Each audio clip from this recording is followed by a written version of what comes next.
I stood in the rain, my wedding letter dissolving in my hands, as the man who promised to marry me spat the words that shattered everything. A barren woman has no place here. I was stranded, alone, humiliated, until a stranger with 9 children emerged from the mountain mist and offered me something I'd stopped believing in, a second chance. This is my story. Stay until the end to see how I went from rejected to irreplaceable. Comment your city below so I can see how far this story travels. The wagon wheel hit another rut, and Lena Crowell's teeth clacked together so hard she tasted blood.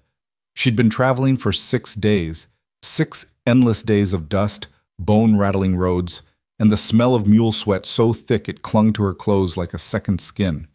Her fingers ached from gripping the wooden bench. Her spine felt like it had been beaten with a hammer, and every muscle in her body screamed for rest. But none of that mattered anymore. Because in less than an hour, she would meet Thomas Reddick, the man whose letters had been her lifeline for 8 months. The man who had promised her a home, a future, a place to belong. The man who had written, in his careful, slanted script, "A woman's worth isn't measured by what she can give, but by who she is. Come to me, Lena. I will honor you." She had read those words 100 times, 1,000. They were burned into her memory, a torch in the darkness that had swallowed her old life whole. "Almost there, miss," the wagon driver called over his shoulder. He was a weathered man named Cyrus, with a face like cracked leather and eyes that had seen too much of the world to be surprised by anything. "Reddick's place is just over that ridge." Lena's heart lurched. She smoothed down her travel-stained skirts, the best dress she owned, now wrinkled and spotted with mud. She'd tried to keep it clean, tried to preserve some shred of dignity for this moment, but the mountains didn't care about dignity. The mountains took everything and gave nothing back. Except, maybe, Thomas Reddick. Except, maybe, hope. The wagon crested the hill, and Lena saw it, a sprawling homestead nestled in a valley, with a sturdy log house, a barn, and fields that rolled out like a patchwork quilt. Smoke curled from the chimney, chickens scratched in the yard. It looked like everything she'd dreamed of, solid, permanent, real. "There he is," Cyrus said, nodding toward a figure standing on the porch. Lena's breath caught. Thomas Reddick was a tall man, broad-shouldered, with dark hair and a beard that shadowed his jaw. He stood with his arms crossed, watching the wagon approach with an expression Lena couldn't quite read. Not welcoming, not eager, something else. The wagon rolled to a stop. Cyrus set the brake and climbed down, offering Lena his hand. Her legs trembled as she stepped onto solid ground. Whether from exhaustion or nerves, she couldn't say. "Mr. Reddick," Cyrus called out, touching the brim of his hat. "Got your package from Kenton Valley, safe and sound, just like you paid for." Thomas Reddick didn't move.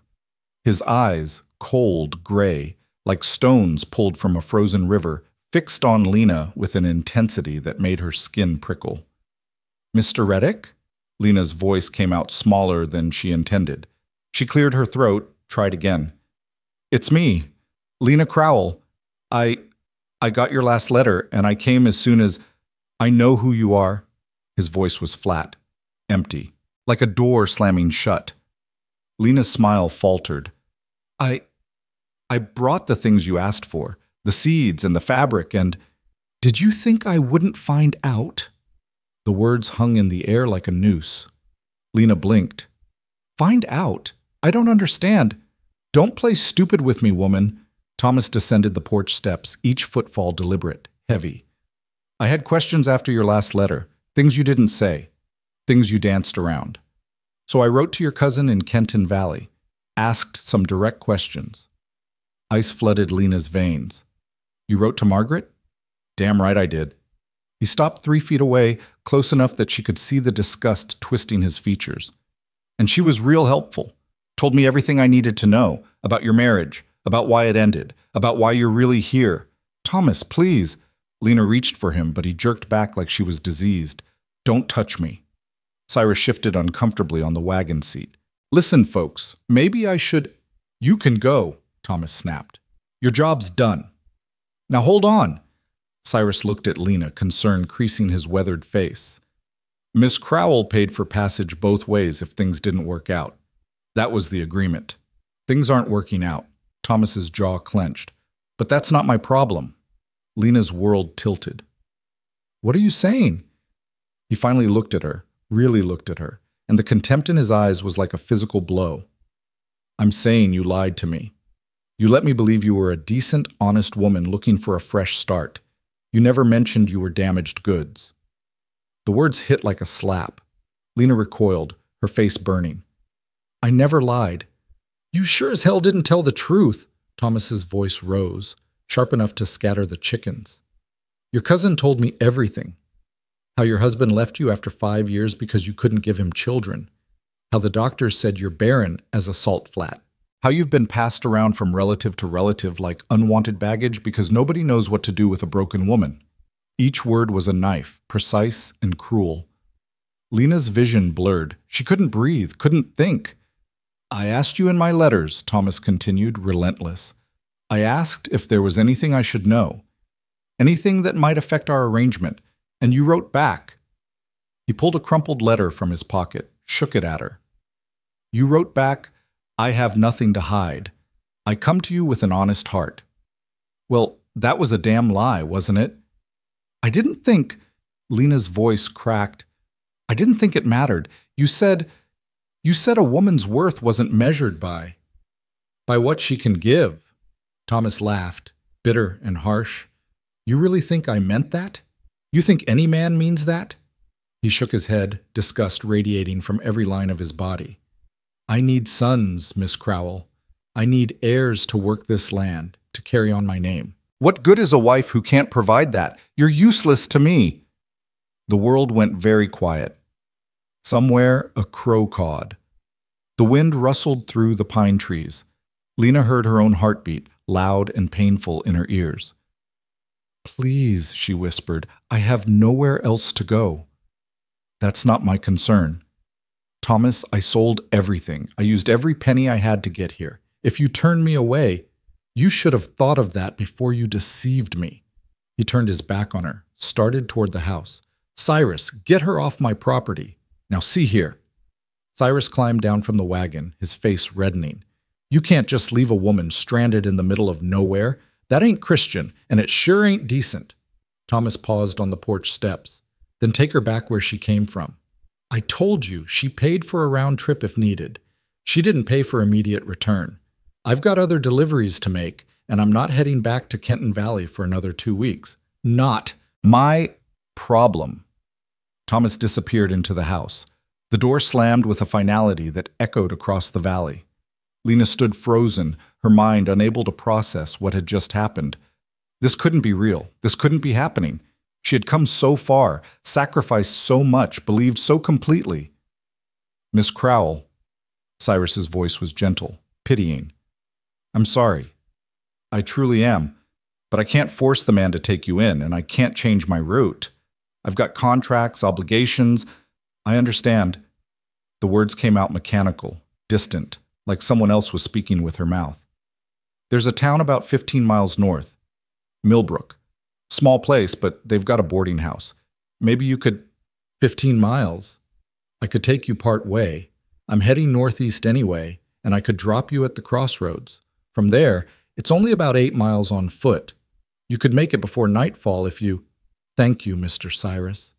Lena turned away before he could see her face crumble. That's very kind. Miss Crowell, please, just give me a moment. She walked. She didn't know where she was going, didn't care. Her feet carried her away from the wagon, away from Thomas Reddick's house, away from the dream that had shattered like glass against stone. The sky was darkening. Clouds rolled in from the west, heavy and swollen with rain. The first drops hit her face, cold and accusing. Lena kept walking. She found herself on a narrow trail that wound into the forest. The trees closed around her like a fist, blocking out the light, blocking out everything. The rain came harder, turning the path to mud. Her shoes, her good shoes saved for this occasion, sank into the muck with every step. She should turn back, should return to the wagon, accept Cyrus's offer, try to salvage something from this disaster. But she couldn't. She couldn't face his pity, couldn't endure the weight of his knowing eyes, couldn't bear the thought of explaining to anyone else why she wasn't wanted, wasn't enough, would never be enough. Barren. Damaged goods, useless. The words chased her through the rain, through the mud, through the growing darkness. She stumbled over a root, caught herself against a tree trunk. Her hands were shaking, her whole body was shaking. She had been so careful, so cautious. After her husband, after Daniel left her, after the divorce that scandalized her family, after being shuttled from cousin to aunt to sister like a burden no one wanted to carry, she had learned to guard her secrets, to present only the parts of herself that were acceptable, palatable, wanted. She had read Thomas's letters and seen a man who claimed to value character over circumstance, who wrote about building a life together based on mutual respect and partnership, who had made her believe for the first time in years that maybe she could be loved not despite her flaws, but as a whole person. She had been such a fool.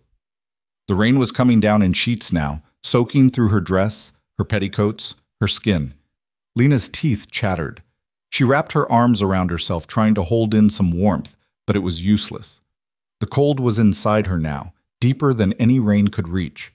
She saw a massive sycamore tree ahead, its branches spreading wide enough to offer some shelter. She stumbled toward it, her legs barely supporting her weight.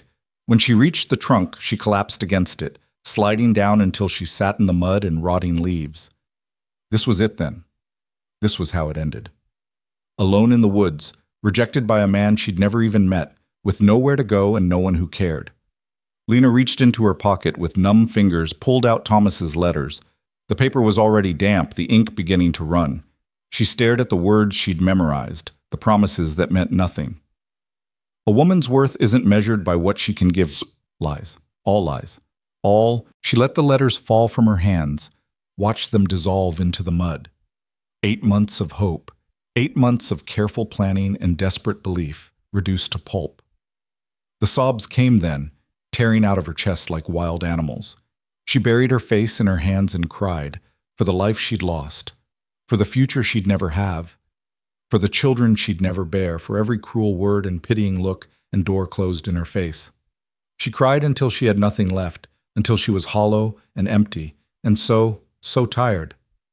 The rain pounded down. The darkness thickened. Lena closed her eyes and let it all wash over her, wondering distantly if this was how she would die. Alone, unwanted, forgotten. And then she heard voices. Told you we should have taken the ridge path. The ridge path is twice as long, and we'd still be walking in this mess. Pa, I'm tired. I know, sweetheart. We're almost home. Lena's eyes snapped open. Through the rain and the gathering twilight, she saw movement on the trail. Figures approaching, several of them. She pressed herself against the tree trunk, suddenly aware of how she must look. Muddy, bedraggled, a wild woman in the woods. She should call out, should ask for help, but her voice was frozen in her throat. The figures came closer. A man led the group, tall and broad-shouldered, wearing a wide-brimmed hat that channeled the rain off to the sides. Behind him came children. Lena's confused mind tried to count them and gave up. So many children, ranging from teenagers to toddlers, all trudging through the mud with the weary determination of those who knew the journey wasn't over yet. The man stopped suddenly. His head turned, and even in the dim light, Lena saw him spot her. "Hold up," he said to the children. His voice was deep, calm, with a mountain drawl that softened the edges of his words. He approached slowly, cautiously, like someone trying not to spook a wounded animal. Lena couldn't move, couldn't speak, could only stare as he crouched down a few feet away, his face coming into view. He was younger than she'd expected from his voice, maybe 35, with dark hair curling under his hat and eyes that caught the fading light. His face was weathered, lined by sun and wind and hard work, but there was a gentleness in his expression that made something in Lena's chest crack open.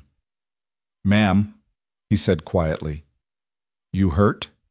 Lena shook her head, then nodded, then shook her head again, because how could she explain that yes, she was hurt, but not in any way he could see or help? "You lost?" Another head shake. The man studied her for a long moment, taking in her sodden dress, her muddy shoes, the tear tracks on her face. Understanding dawned in his eyes. Not pity, but recognition. like he knew exactly what he was seeing. "You came for Reddick, didn't you?" Lena's breath hitched. "How did you—" "Saw the wagon pass earlier. Reddick's been talking in town about his mail-order bride coming." The man's jaw tightened. "I'm guessing it didn't go well." Shame burned through Lena's chest. Even this stranger knew. Everyone would know. The woman who wasn't wanted wasn't enough. Wasn't... "Hey."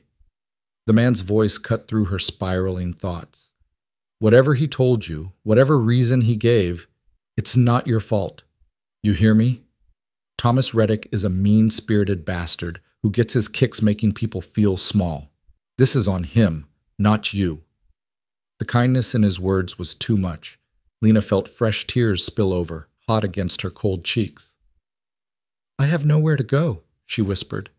The man was quiet for a moment. Then he stood, offered his hand. "You do now." Lena stared at his hand like it was a snake. "What?" "I'm Jonas Hale. I've got a place about 3 miles north." "It's not much, just a cabin and some land, but it's dry, and we've got food, and you're welcome to shelter there until you figure out your next move." "I don't understand. Why would you—" "Because it's the right thing to do." Jonas's hand remained steady, waiting. "And because I've got 9 kids back there who've learned that when you see someone in need, you help. Can't very well preach that and then leave you out here in the rain, can I?" 9 kids. The thought should have been absurd, overwhelming. Instead, it was the detail that made Lena's hand move, reaching up to grasp his. His grip was warm, solid, calloused from work. He pulled her to her feet with effortless strength, steadying her when she swayed. "Thank you," Lena managed. Jonas nodded, then turned to the children who'd been waiting patiently. "All right, crew, we've got a guest. Ruthie, give Miss—" He paused, looking at Lena. "Crowell," she supplied. "Lena Crowell. Give Miss Crowell your spare cloak. Samuel, you take the lead. I'll bring up the rear. Let's get home before this rain gets any worse." The children sprang into action with practiced efficiency. A teenage girl, Ruthie, Lena assumed, appeared at her side, draping a thick wool cloak over her shoulders. It smelled like wood smoke and pine sap, and the warmth was immediate, merciful. "Thank you," Lena said to the girl. Ruthie just nodded, her dark eyes cautious but not unkind, before falling back into line with her siblings. They walked. Jonas kept pace beside Lena, close enough that she felt his presence like a shield against the storm.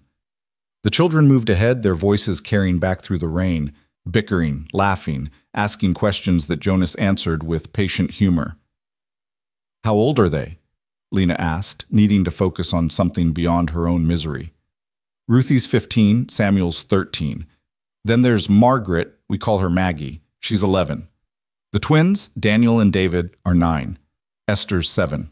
Jacob's 5, Rose's 3, and the baby, Eliza, just turned 1 last month."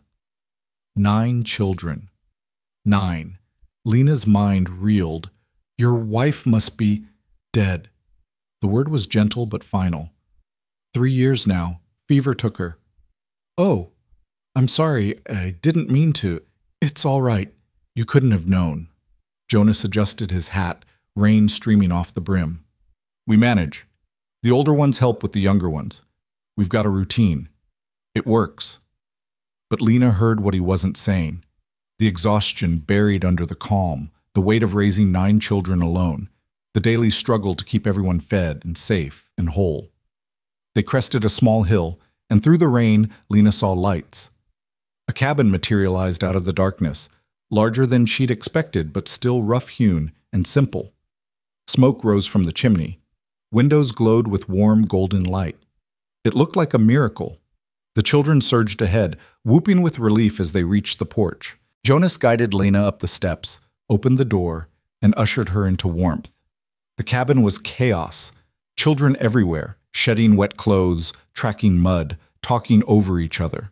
A massive stone fireplace dominated one wall, crackling with a fire that chased away the chill. The space was cluttered but clean. Boots lined up by the door, coats on hooks, dishes stacked neatly on shelves. Lena stood just inside the doorway, dripping onto the floor, unsure what to do. "Ruthie!" Jonas called over the noise. "Help Miss Crowell get dried off. Find her something warm to wear. Yes, Pa. Ruthie appeared again, her long dark hair braided down her back. She gestured for Lena to follow. Come on, ma'am. We've got a spare room in the back. Lena followed the girl through the main room, past a long wooden table surrounded by mismatched chairs, past a ladder leading to a loft overhead, to a small room barely bigger than a closet. A narrow bed was pushed against one wall, a faded quilt folded at the foot. A single window looked out into the rainy darkness.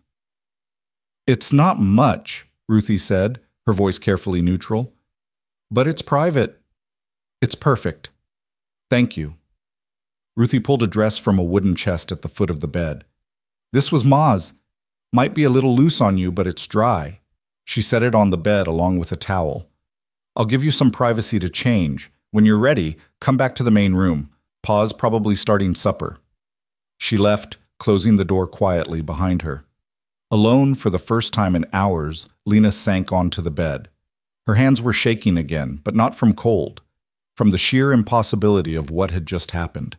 An hour ago, she'd been ready to give up, ready to let the rain and the darkness and the crushing weight of rejection swallow her whole.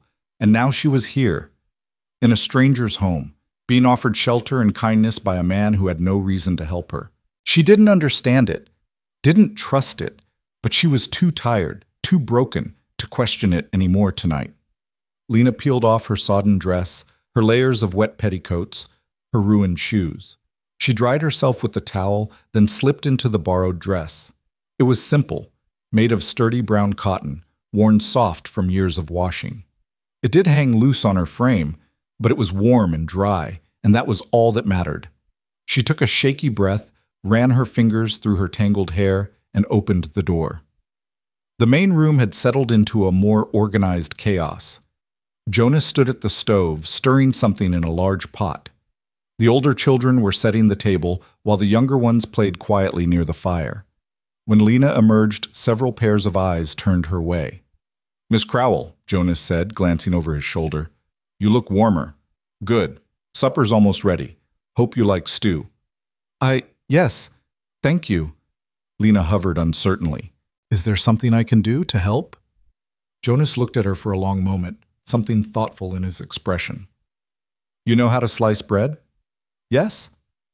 Loaves are in that basket by the table, knives on the counter. We'll need enough for everyone. It was such a simple task, such a normal thing, but Lena felt something loosen in her chest as she moved to the counter. Her hands found the knife, the bread, the rhythm of slicing. Around her, the family continued their preparations, Jonas ladling stew into bowls, Ruthie pouring milk for the younger children, Samuel bringing in more firewood. They moved like a dance they'd performed 1,000 times, each person knowing their part, anticipating the needs of the others. Lena finished slicing the bread and brought it to the table. Jonas was already seating the children, youngest at one end where he could help them, oldest at the other where they could help each other. You can sit here, Jonas said, indicating a spot near the middle, between Maggie and Esther. Lena took her seat. Maggie, a serious-faced girl with her mother's dress and her father's dark hair, scooted over to make room. Esther, a tiny thing with wild curls and gaps in her teeth, stared at Lena with open curiosity. You're pretty, Esther announced. Esther, Ruthie warned from across the table. Mind your manners. But she is. Esther looked to Jonas for support. Isn't she, Pa? Jonas's lips twitched. She is, but Miss Crowell might not want to be stared at while she's trying to eat. Esther considered this, then turned her attention to her bowl with single-minded determination. Lena hid a smile, the first real smile she'd managed in days. Jonas bowed his head. The children followed suit, even the baby in her high chair going still. Lord, Jonas said, his voice quiet but clear, we thank you for this food, for this home, for each other. We thank you for keeping us safe on the trail today, and we ask your blessing on our guest, Miss Crowell, who's had a hard day and needs your comfort. Guide her path, whatever it may be. Amen. Amen, the children echoed. Lena's throat tightened. She couldn't remember the last time someone had prayed for her comfort, her path, her well-being. The meal was simple: venison stew with carrots and potatoes, thick slices of bread, fresh milk. But it was warm and filling, and Lena ate until the hollow ache in her stomach finally eased. Around her, the family talked. The boys discussed a fort they were building in the woods. Maggie complained about having to do extra chores because Samuel had shirked his. Ruthie quietly helped Rose eat without spilling. Jonas mediated disputes, answered questions, and somehow managed to eat his own supper in between. It was loud. It was messy. It was the most beautiful thing Lena had ever seen. After supper, the older children cleared the table while Jonas tended to the younger ones. Lena found herself washing dishes alongside Ruthie, their hands moving in companionable silence. "Pa says you came for Mr. Reddick," Ruthie said eventually, her voice carefully neutral. "Yes. I'm sorry it didn't work out." Lena glanced at the girl. Ruthie's face was closed, guarded, the face of someone who'd learned early to protect herself from disappointment. "So am I," Lena admitted. Ruthie was quiet for a moment, scrubbing at a stubborn spot on a bowl. "Are you going to stay? Or leave when the rain stops?" It was the question Lena had been avoiding all evening. She didn't have an answer, didn't know what tomorrow would bring, or the day after, or the day after that. "I don't know," she said honestly. Ruthie nodded, like this was the answer she'd expected. "Well, if you do stay, even just for a little while, it's nice having another woman around, just so you know." It was said so softly, so carefully, that Lena almost missed the longing underneath.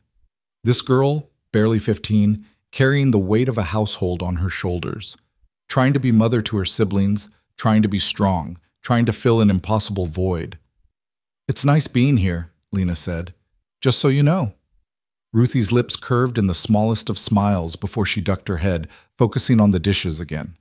By the time the kitchen was clean, the younger children were yawning. Jonas herded them upstairs to the loft, their voices drifting down through the ceiling, protests about bedtime, requests for stories, the shuffle of small feet. Lena stood by the fire, warming her hands, listening to the sounds of a family settling in for the night. It was foreign and familiar all at once, like a dream she'd had long ago and forgotten. Jonas came back downstairs, his shirt sleeves rolled up, his hair slightly disheveled from wrestling children into bed. "They'll be asleep in 10 minutes, he said. "The little ones, anyway. The older boys think they're going to read by candlelight, but they never make it past a page or two." "You have a beautiful family," Lena said. Jonas looked at her, something soft in his expression. "Thank you. They're good kids. A handful, but good." An awkward silence fell. Lena knew she should say something, should offer to leave in the morning, should thank him profusely for his hospitality, should explain herself, her situation, her plans. But she had no plans, no explanations that didn't sound pathetic, nothing to offer but gratitude that felt inadequate in the face of such unexpected kindness.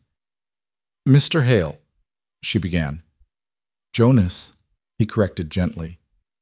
"Jonas, I don't know how to thank you for what you did today. You didn't have to help me. You didn't even have to stop. But you did. And her voice cracked. She swallowed hard, tried again. "I want you to know that I won't be a burden. I'll leave as soon as I can figure out where to go. I just need a day or two to—" "Miss Crowell," Jonas held up a hand, stopping her. "You're not a burden, and you don't need to leave unless you want to. Stay as long as you need. Help out around here if it makes you feel better about it, but there's no debt to repay. Understood?" Lena stared at him, searching his face for the catch, the hidden expectation, the thing he wasn't saying. She found nothing but sincerity. "I don't understand why you're being so kind to me." Jonas was quiet for a long moment, his gaze turning to the fire. 3 years ago, when my wife died, I was lost. Didn't know how I was going to raise 9 kids on my own, keep the farm running, keep everyone fed and clothed and safe. Felt like I was drowning. He paused, his jaw working. The community showed up. Neighbors I barely knew brought food, helped with chores, watched the kids so I could get things done. They didn't ask for anything in return. They just helped because it was the right thing to do. He looked back at Lena. "I learned something that year. Sometimes people need help, and sometimes you're the one who can give it. Doesn't have to be more complicated than that." Tears pricked Lena's eyes again. She was so tired of crying, but she couldn't seem to stop. "You've been hurt," Jonas continued, his voice gentle. "I don't know the details, and you don't have to tell me. But I know what it looks like when someone's been kicked while they're down, and I won't do that to you, not ever." Lena nodded, not trusting her voice. Jonas moved toward the stairs, paused with his foot on the bottom step. "Get some rest, Miss Crowell. Tomorrow will look better. It always does." He disappeared up the ladder, leaving Lena alone with the crackling fire and the warm, solid walls of a home that wasn't hers but had offered her shelter anyway. She returned to the small back room, closed the door, and sat on the edge of the bed. The quilt beneath her hands was worn, patched in places, but clean and soft. The window showed nothing but darkness and rain. Lena lay down, pulled the quilt over herself, and stared at the ceiling. This morning? God, was it only this morning? She had been full of hope. Nervous, yes, but hopeful. Ready to start a new life with a man she'd never met but had learned to trust through careful, thoughtful letters. That hope had been crushed within minutes of her arrival. Crushed so thoroughly that she genuinely believed it was over, that she was done. And yet here she was, in a stranger's home, surrounded by a family that wasn't hers, being offered kindness she hadn't earned and didn't deserve. It didn't make sense. But maybe, Lena thought as exhaustion finally pulled her under, maybe it didn't have to make sense. Maybe, just for tonight, it was enough that she was warm and safe and not alone. Outside, the rain continued to fall, washing away the mud and the tears and the shattered pieces of the day. And inside, in a tiny room at the back of a mountain cabin, Lena Crowell closed her eyes and let herself hope, just a little, that tomorrow might bring something other than more heartbreak.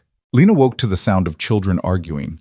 For a moment, she lay disoriented in the unfamiliar bed, staring at rough wooden beams overhead that weren't hers, wrapped in a quilt that smelled of lavender and wood smoke. Then memory crashed back.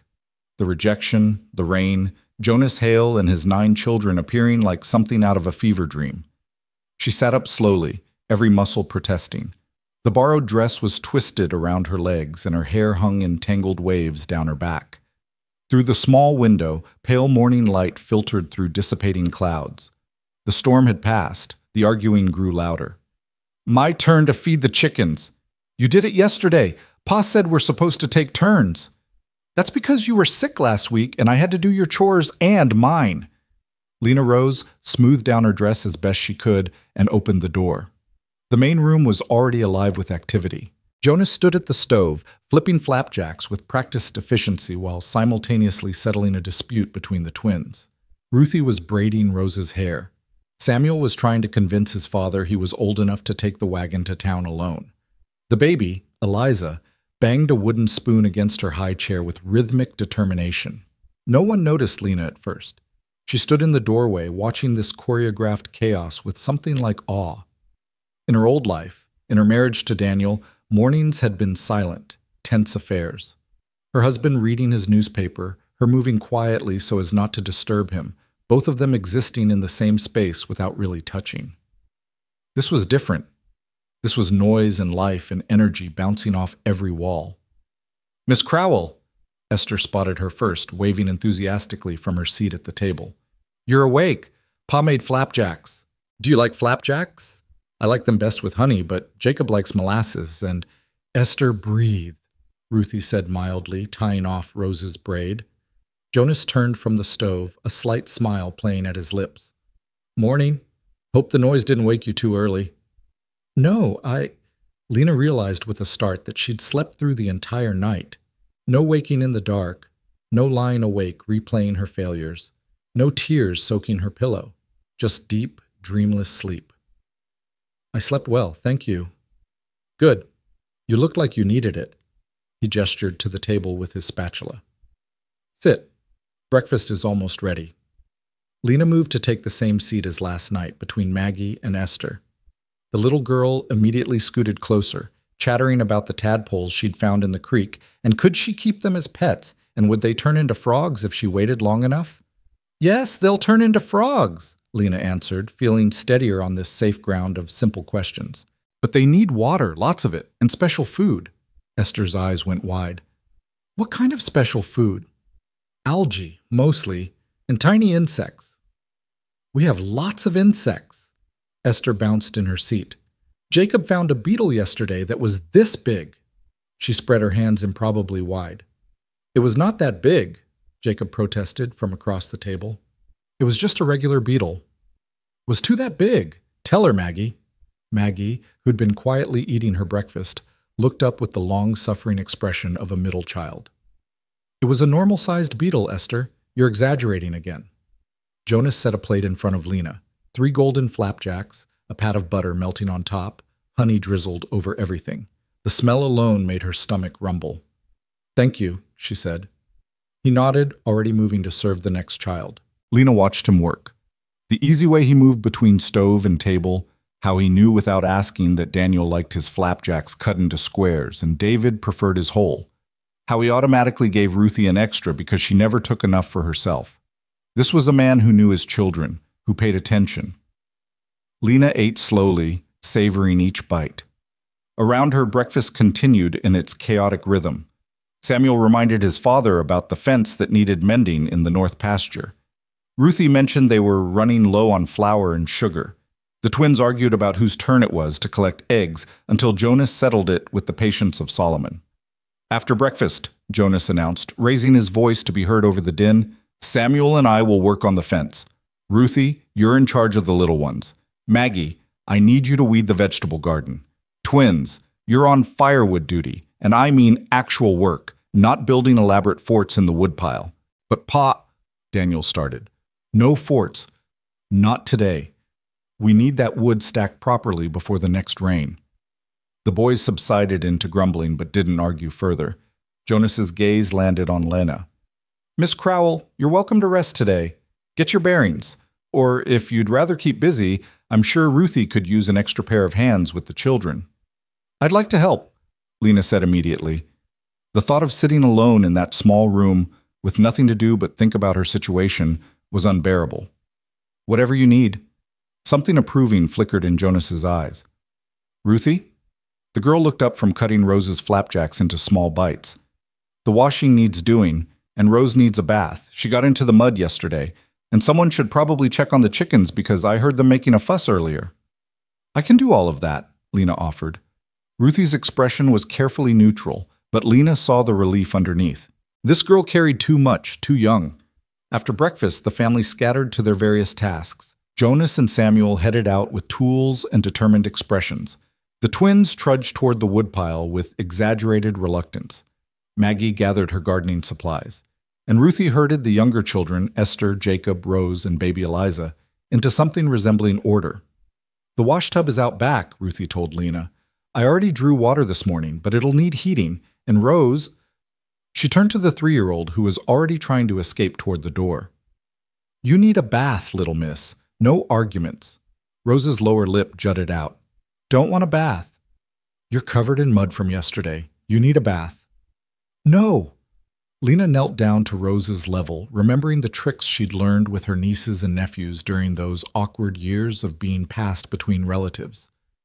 What if we make it fun? We could use that nice soap that smells like flowers. And afterward you can help me feed the chickens. Rose considered this, her small face serious. The chickens are scary. They're only scary if you're scared of them, but if you're brave, they're actually quite nice. I'm brave, Rose declared, puffing out her chest. Then a brave girl shouldn't be afraid of a little bath, should she? Rose thought about this logic for a long moment, then sighed dramatically. Okay, but I want the flower soap. Deal. Ruthie stared at Lena with something like wonder. How did you... She never agrees that easily. Lena smiled. I had practice with stubborn children a long time ago. She didn't elaborate, and Ruthie didn't press. Instead, the girl showed Lena where everything was kept. The soap, the towels, the clean clothes for Rose. Then she disappeared with the other children, leaving Lena to manage the bath time battle alone. Except it wasn't a battle. Rose, true to her word, submitted to the bath with minimal fussing. Lena heated water, filled the small tub, and gently scrubbed away layers of dirt while Rose played with a wooden duck and talked nonsense about her imaginary friend who lived in the barn. His name is Mr. Whiskers, but he's not a cat, Rose explained seriously. He's a horse, a very small horse. I see. And does Mr. Whiskers like living in the barn? Yes, but he gets lonely sometimes. That's why I visit him. Lena's throat tightened. This little girl, who'd lost her mother so young had created a friend to keep her company in her loneliness. It was heartbreaking and resilient all at once. "Well, I'm sure Mr. Whiskers is very grateful for your visits," Lena said softly. After the bath, Lena dressed Rose in clean clothes and braided her damp hair. The little girl submitted to this with surprising patience, occasionally reaching up to touch the braid taking shape. "You do it different than Ruthie," Rose observed. "Different bad or different good?" "Just different," Rose paused. "I like it." Something warm bloomed in Lena's chest. Such a small thing, a child's approval, but it felt enormous. They checked on the chickens next. Rose held Lena's hand tightly as they approached the coop, her earlier bravado wavering. But Lena showed her how to scatter the feed, how to speak softly so as not to startle the birds, how to check for eggs in the nesting boxes. "Look!" Rose held up an egg with both hands, her face glowing. "I found one." "You did? Very good. Let's see if there are more." They found 6 eggs total, which Rose insisted on carrying back to the house herself, walking with exaggerated care so as not to break them. Ruthie met them at the door, Eliza balanced on her hip. "How did it go?" "Rose was very brave with the chickens," Lena reported. "And we found 6 eggs." Rose beamed with pride. "That's wonderful." Ruthie shifted Eliza higher. "Esther and Jacob are supposed to be reading their lessons, but I think they're actually building something with blocks. Would you mind checking on them while I get Eliza down for her nap?" "Of course." Lena found the children in the main room, surrounded by wooden blocks and open books they were clearly ignoring. They looked up guiltily when she entered. "We were just taking a break," Esther said quickly. "A very short break," Jacob added. Lena hid a smile. "What are you supposed to be reading?" Esther held up a primer. "Words. Boring words." "All words are boring when you're forced to read them," Lena agreed, settling into a chair nearby. "But some words tell stories, and stories are never boring." "The book doesn't have stories," Jacob said glumly.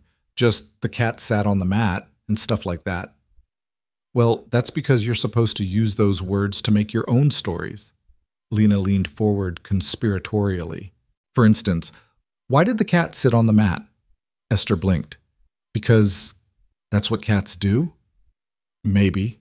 Or maybe the cat was guarding a secret treasure hidden under the mat. Or maybe the mat was actually a magic carpet, and the cat was waiting for midnight when it would fly away to distant lands." Both children's eyes went wide. "Could we write that?" Esther asked. "Like a real story?" "Why not? You know the words. Now you just have to put them together in a way that's interesting." For the next hour, Lena helped the children craft elaborate stories using their simple vocabulary words. The cat on the mat became an adventurer. The dog that ran became a hero rescuing a lost child. The sun that shone became a magical source of power for a kingdom in trouble. The children were so engrossed they didn't notice Ruthie returning until she spoke. "I've never seen them so focused on lessons," she said, wonder in her voice. Lena looked up. "They're bright children. They just needed to see that learning could be fun." "Ma used to make games out of lessons," Ruthie said quietly. "I'd forgotten that. We've just been getting through things since she died, not making them enjoyable." "Getting through is sometimes all you can manage," Lena said gently. "But maybe now there's room for a bit more." Ruthie's eyes shone suspiciously bright. She blinked rapidly, cleared her throat. "I should start on the washing. Would you like to help, or you could stay here with the children?" "I'll help with the washing. These two can practice writing their stories." Outside, the morning had turned beautiful. The storm-washed sky was a brilliant blue, and the air smelled of wet earth and pine. Lena and Ruthie worked side by side at the washtub, scrubbing clothes against the washboard in companionable silence. "Can I ask you something?" Ruthie said eventually. "Of course." "Why did you come all the way out here?" "For Mr. Reddick, I mean." The girl kept her eyes on the shirt she was scrubbing. "It's just, you seem nice and smart. I would think you could have found someone closer to wherever you came from." Lena was quiet for a moment, choosing her words carefully. "I was married before. It didn't end well. After the divorce, I became inconvenient. My family didn't know what to do with me. I was passed from house to house, always temporary, never quite belonging anywhere. She wrung out a pillowcase, watching water stream between her fingers. Mr. Reddick's letters made me think I could belong somewhere, that I could build a new life, a real life, away from people who knew my past and judged me for it. I thought, her voice caught. I thought maybe I could start over. I'm sorry he was cruel to you, Ruthie said fiercely. Everyone in town knows he's mean-spirited. He goes through hired hands like other people go through firewood because no one can stand working for him. I don't know why he even bothered looking for a wife. He wanted children, Lena said simply, and I can't give him that. Ruthie's hands stilled in the water. Is that what he told you? That you weren't good enough because you can't have babies? Yes. Ruthie's jaw clenched. That's the stupidest thing I've ever heard. There's more to being a woman than having babies. There's more to being a wife than that. The conviction in her voice made Lena's throat tight. Thank you for saying that. I'm not just saying it, I mean it. Ruthie attacked the washing with renewed vigor. My ma, she had all of us, obviously, but that's not what made her special. What made her special was how she loved us, how she made everything feel safe and warm, how she could fix anything with a song and a hug, how she knew exactly what each of us needed without us having to say it. Tears spilled down Ruthie's cheeks, though her hands never stopped working. And when she died, I tried to be that for everyone. I tried to be what she was. But I'm not her. I'm 15 years old and I'm tired all the time. And some days I want to scream because it's too much and I don't know how to do it all. And her voice broke. Lena immediately pulled the girl into her arms, holding her while she sobbed against her shoulder. Ruthie clung to her like a drowning person, and Lena's heart shattered for this child carrying a woman's burden. You're not supposed to do it all, Lena murmured. You're allowed to be 15. You're allowed to be tired. You're allowed to need help. But Pa needs me. The kids need me. I can't. Needing help doesn't mean you're failing. It means you're human. Lena pulled back just enough to look Ruthie in the eyes. Your father is a good man. He wouldn't want you carrying all of this alone. I know, but he's already carrying so much himself, the farm, the children, everything. I can't add to that. Oh, sweetheart. Lena tucked a strand of hair behind Ruthie's ear. You're not a burden to him. You're his daughter.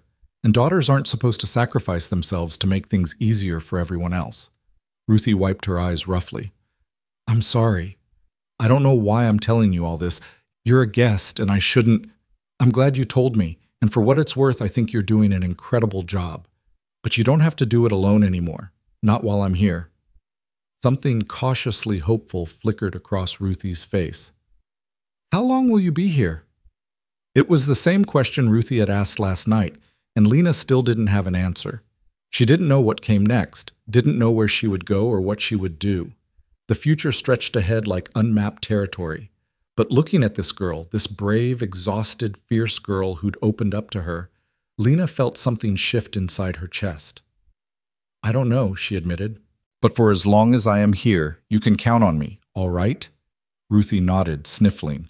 Then she straightened her shoulders, wiped her face one last time, and returned to the washing. We should finish this before lunch. Pa and Samuel will be back soon and they'll be hungry. They worked in silence after that, but it was different now. Easier, like something had been acknowledged and accepted between them. By the time Jonas and Samuel returned, the washing was done and hanging on lines strung between trees. Lena had also managed to put together a simple lunch, leftover biscuits, cold ham, cheese, and fresh radishes from the garden that Maggie had harvested. Jonas surveyed the spread, then looked at Lena with raised eyebrows. You didn't have to do all this. I wanted to help. You said so yourself. I said you were welcome to rest. I've had enough rest. It was true. After months of being shuffled between relatives, of being made to feel like an imposition in every house she entered, it felt good to be useful, to contribute, to matter. The family gathered for lunch, and Lena found herself relaxing into the rhythm of it. The teasing between siblings, the way Jonas mediated disputes with quiet authority, the little ones vying for attention. It was messy and loud and imperfect. It was wonderful. Miss Crowell helped us write stories, Esther announced around a mouthful of biscuit. I wrote about a magic cat. And I wrote about a hero dog, Jacob added. Did you now? Jonas looked at Lena with interest. That's quite an accomplishment. They did all the work, Lena demurred. I just helped them see that they could. She made learning fun, Ruthie said, like Ma used to. A hush fell over the table. The children exchanged glances. Jonas went very still. Ruthie's eyes widened. I wasn't trying to say. It's all right.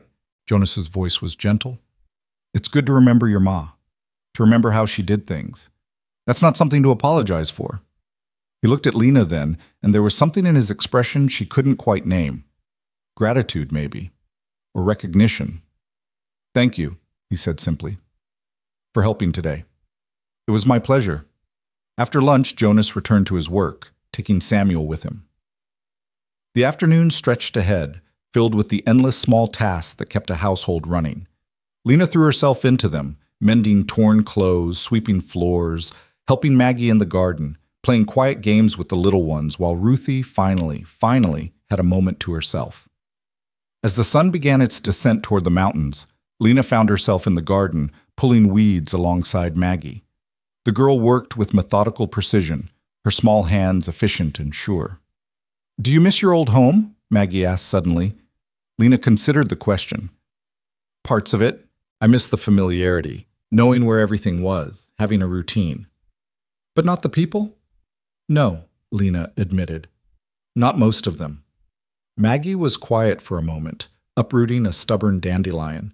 People used to look at us different after Ma died, like we were broken, like they felt sorry for us but didn't really want to get too close. That must have been hard. It was. Still is sometimes. Maggie sat back on her heels, squinting against the lowering sun. But Pa says feeling sorry for someone and actually helping them are two different things. Most people feel sorry. Not many people help. Your father is a wise man. He tries. Maggie returned to weeding. He makes mistakes sometimes, gets tired, gets sad. But he never gives up on us, never makes us feel like we're too much trouble. Unlike your family, Lena heard in the unspoken words. Unlike the people who made you feel like a burden. You're lucky to have him, Lena said. I know. Maggie pulled another weed. Are you going to stay? It was becoming a refrain, everyone asking, no one quite believing she might. Would you like me to? Maggie shrugged with the studied nonchalance of an 11-year-old trying not to show she cared. It's nice having you here. You make Ruthie smile more. And Esther hasn't talked about missing Ma at bedtime since you came. Lena's chest tightened. That's only been 2 nights. Still, Maggie glanced at her sideways. You're different from the women who come to church and pat our heads and tell Pa they're praying for us. You actually do things. You notice things. Like what? Like how Jacob is left-handed but keeps trying to write with his right hand because that's how everyone else does it. Or how Rose only acts brave when she's scared. Or how Ruthie pretends she's fine when she's about to break. Maggie's voice dropped. You see us. Really see us. That doesn't happen much. Lena had to look away, blinking against sudden tears. She hadn't realized how much she'd been seeing, how closely she'd been paying attention. It had been instinctive, natural, the same way she used to watch her nieces and nephews, learning their quirks and fears and secret joys. Maybe this was what she'd been made for. Not bearing children, but nurturing them. Not creating life, but enriching the lives already here. Thank you for telling me that, Lena managed. They finished the weeding in comfortable silence as the sky turned gold and pink. When they returned to the house, arms full of vegetables, they found Jonas at the stove again, this time making some kind of soup. The little ones were playing quietly, worn out from the day, while Ruthie set the table. Thought I'd handle supper tonight, Jonas said when he saw Lena's surprised expression. You've been working hard all day. You should rest before the evening chaos hits. I don't mind helping. I know you don't, but I'm telling you to sit. He pointed at a chair with his wooden spoon. Sit. Lena sat. From her vantage point, she watched Jonas cook. He moved with the same competence he brought to everything else, checking the soup, cutting bread, tasting and adjusting seasonings. This was a man who'd learned by necessity, not choice, who'd had to become both mother and father to his children when tragedy struck. And he'd done it. Maybe not perfectly, maybe not without struggle, but he'd done it. His children were fed, clothed, loved. The house was chaotic but functional. No one was neglected or overlooked. "You're staring," Jonas said without looking up from the pot. Lena startled. "I'm sorry, I was just thinking." "About?" "About how capable you are. How you've built a good life here, despite everything." Jonas was quiet for a moment. "Doesn't always feel good. Some days it feels like I'm barely keeping my head above water, like one more thing will sink us all." "But you keep swimming. What else can I do?" He finally looked at her and his eyes were tired, bone tired, soul tired. "They're counting on me. Can't let them down." "You won't," Lena said with absolute certainty. "You're not the kind of man who lets people down." Something shifted in Jonas's expression, surprise maybe, or recognition, like he was seeing her clearly for the first time. "Neither are you," he said quietly. "The kind of woman, I mean." The moment stretched between them, weighted with something Lena couldn't name. Then Eliza started fussing, and Ruthie swooped in to pick her up, and the spell broke. Supper was the same chaotic affair as breakfast and lunch, but this time Lena felt part of it instead of separate from it. She knew now that Daniel liked his food cut into squares, and David didn't. She knew Esther would try to feed half her vegetables to Rose under the table unless watched carefully. She knew Maggie ate in silence but listened to every conversation. She was learning them. And they were learning her. After supper, after dishes, after the children were bathed and read to and tucked into bed, Lena found herself alone with Jonas again. They sat by the fire, the house finally quiet, the weight of the day settling over them like a blanket. "Thank you for today," Jonas said, "for helping, for being patient with the children, for—" He paused, searching for words. "For fitting in so easily. That's rare." "They're easy to love," Lena said simply. Jonas studied her face in the firelight. "Reddick's a fool." "What?" "For turning you away. For making you think you weren't enough." His voice was fierce, protective. "He's a fool, and you're better off without him." Lena's throat went tight. "You don't know me well enough to say that." "Don't I? I've watched you for 2 days now. I've seen how you are with children, patient, creative, genuinely interested in them as people. I've seen you work without complaint, help without being asked, adapt to a strange household like you've always been part of it." He leaned forward, elbows on his knees. "So yes, I do know enough to say Thomas Reddick is a fool, and whatever he told you about your worth was a lie." Tears spilled down Lena's cheeks before she could stop them. "He said I was damaged goods, useless, that no man would want a barren woman. Then he's not a man. He's a coward hiding behind cruel words." Jonas's jaw clenched. A real man sees worth beyond biology, sees the whole person, not just what they can provide. And any man worth his salt would be damn lucky to have you. The words broke something open inside Lena, some last desperate grip on the shame and worthlessness that had defined her for so long. She covered her face with her hands and sobbed. Jonas moved to sit beside her, close but not touching. "I'm sorry. I didn't mean to make you cry." "You didn't. I mean, these are good tears, I think." Lena lowered her hands, tried to smile through the wetness. "No one's ever said anything like that to me before. Daniel certainly never did. He blamed me for everything, for not getting pregnant, for not being the wife he wanted, for disappointing him. And when he left, I believed him. I believed it was all my fault. It wasn't. I know that now. Logically, I know. But believing it here," she pressed a hand to her heart. "That's harder."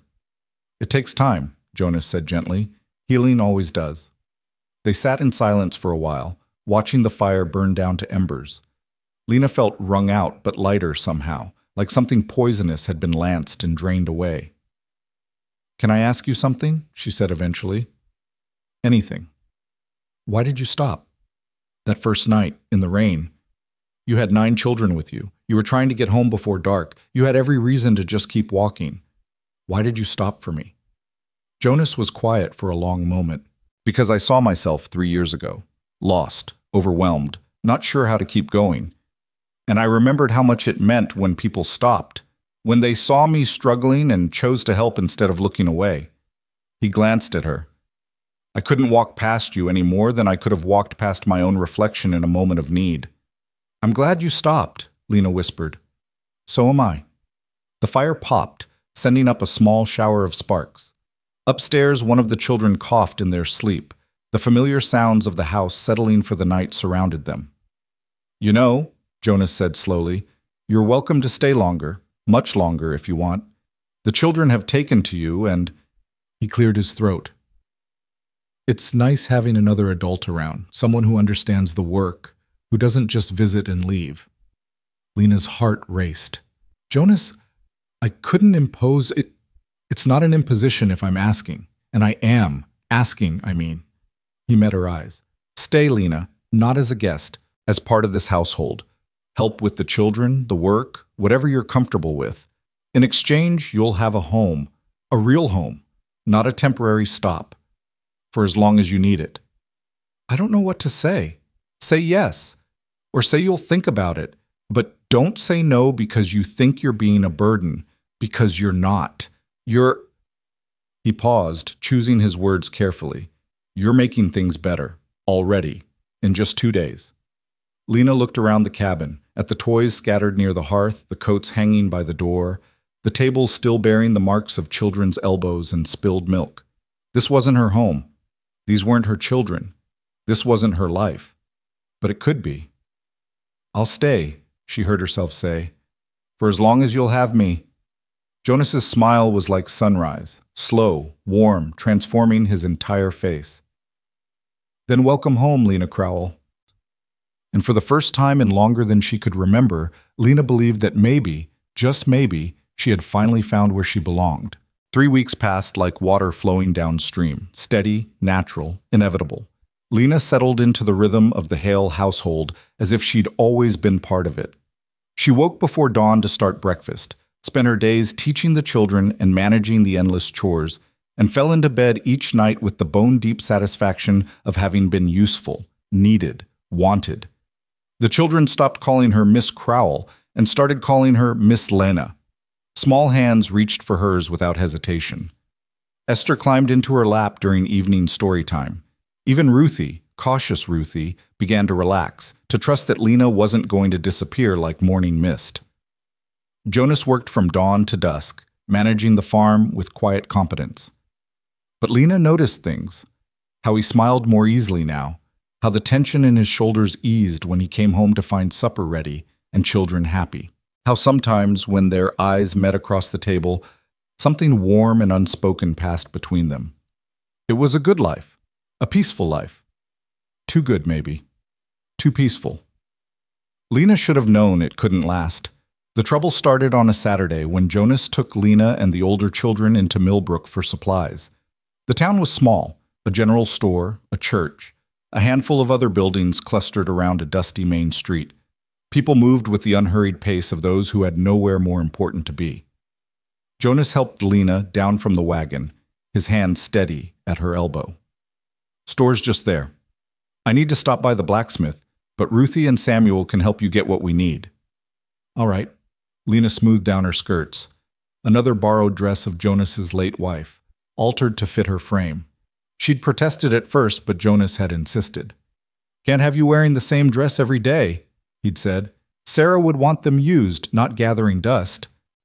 They entered the general store together, the bell above the door announcing their arrival. The proprietor, a round-faced man named Mr. Hutchins, looked up from his ledger and smiled. Morning, Jonas, and Miss… He faltered, clearly unsure what to call Lena.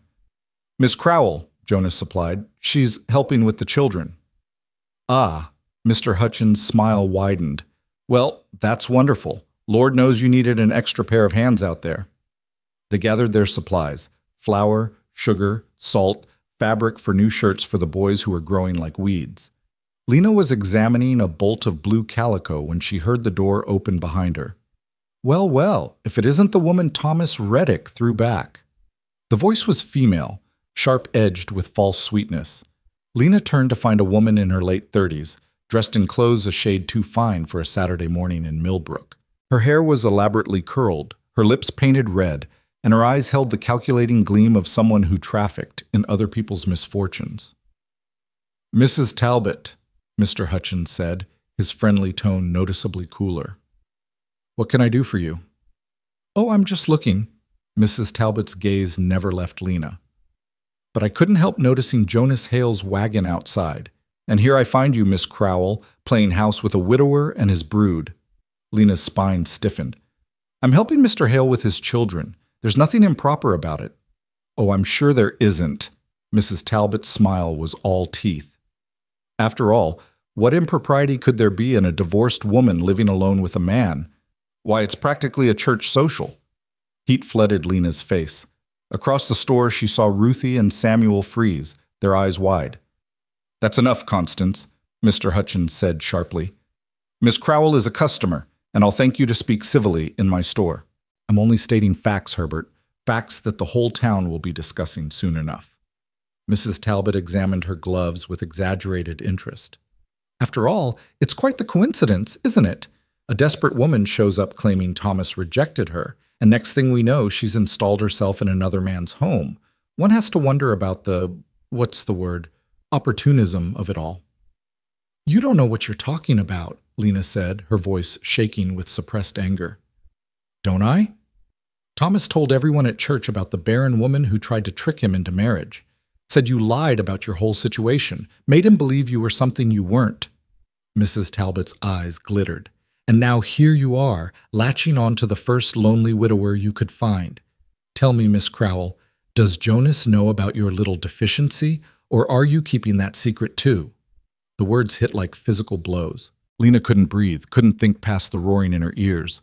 "Jonas knows everything," Ruthie said suddenly, stepping forward. Her young face was flushed with fury. "And he doesn't care about your nasty gossip, Mrs. Talbot. None of us do." "Oh, sweetheart." Mrs. Talbot's tone dripped with condescension. "You're too young to understand. But mark my words, this woman is using your father. And when she's gotten what she wants, she'll move on to the next fool willing to take her in." "That's a lie." Samuel's hands were clenched into fists. "Miss Lena isn't like that." "Samuel, Ruthie." Lena reached for them, trying to calm the situation before it escalated further. The door banged open. Jonas strode in, taking in the scene with sharp eyes. "What's going on here?" "Jonas!" Mrs. Talbot's expression shifted to something resembling sympathy. "I was just expressing my concerns about your arrangement. As a friend, you understand. People are talking, and I thought you should know." "Let them talk." Jonas's voice was cold, flat. "What happens in my household is none of their concern. Or yours." "But Jonas, think of your children. What kind of example are you setting, taking in a woman of questionable character? A divorced woman, no less, who—" "Constance." The single word cut through her speech like a blade. "I'm going to say this once, and I suggest you listen carefully. Lena Crowell is a guest in my home, helping care for my children. There is nothing improper, nothing shameful, and nothing anyone needs to concern themselves with. If you have a problem with that, you can take it up with Reverend Matthews. I'm sure he'll be interested to hear about you spreading malicious gossip about a woman you don't even know." Mrs. Talbot's face mottled red. "Well, I was only trying to help." "You weren't. You were trying to cause trouble because that's what you do." Jonas stepped closer to Lena, a subtle but unmistakable positioning. "Now, if you'll excuse us, we have shopping to finish." He turned his back on Mrs. Talbot, a deliberate dismissal, and began gathering the supplies. "Ruthie, Samuel, help Miss Lena load these things. We're leaving." They worked in tense silence while Mrs. Talbot stood frozen, her mouth opening and closing like a landed fish. Finally, she spun on her heel and marched out, the door slamming behind her. Mr. Hutchins exhaled heavily. "I'm sorry about that, Jonas. Constance has always been a vicious gossip who makes herself feel important by tearing others down," Jonas finished. "I know. It's not your fault, Herbert." They loaded their purchases quickly. Lena's hands shook as she carried packages to the wagon, mortification burning through her veins. She'd brought this on Jonas, on his children. Her presence, her past, her failures, they were poisoning the peace he'd built. The ride home was silent. The children sensed the adults' moods and stayed quiet, even the little ones subdued. Lena stared at her hands, shame coiling in her stomach like a snake. When they reached the cabin, Jonas unhitched the horses while the children scattered to their chores.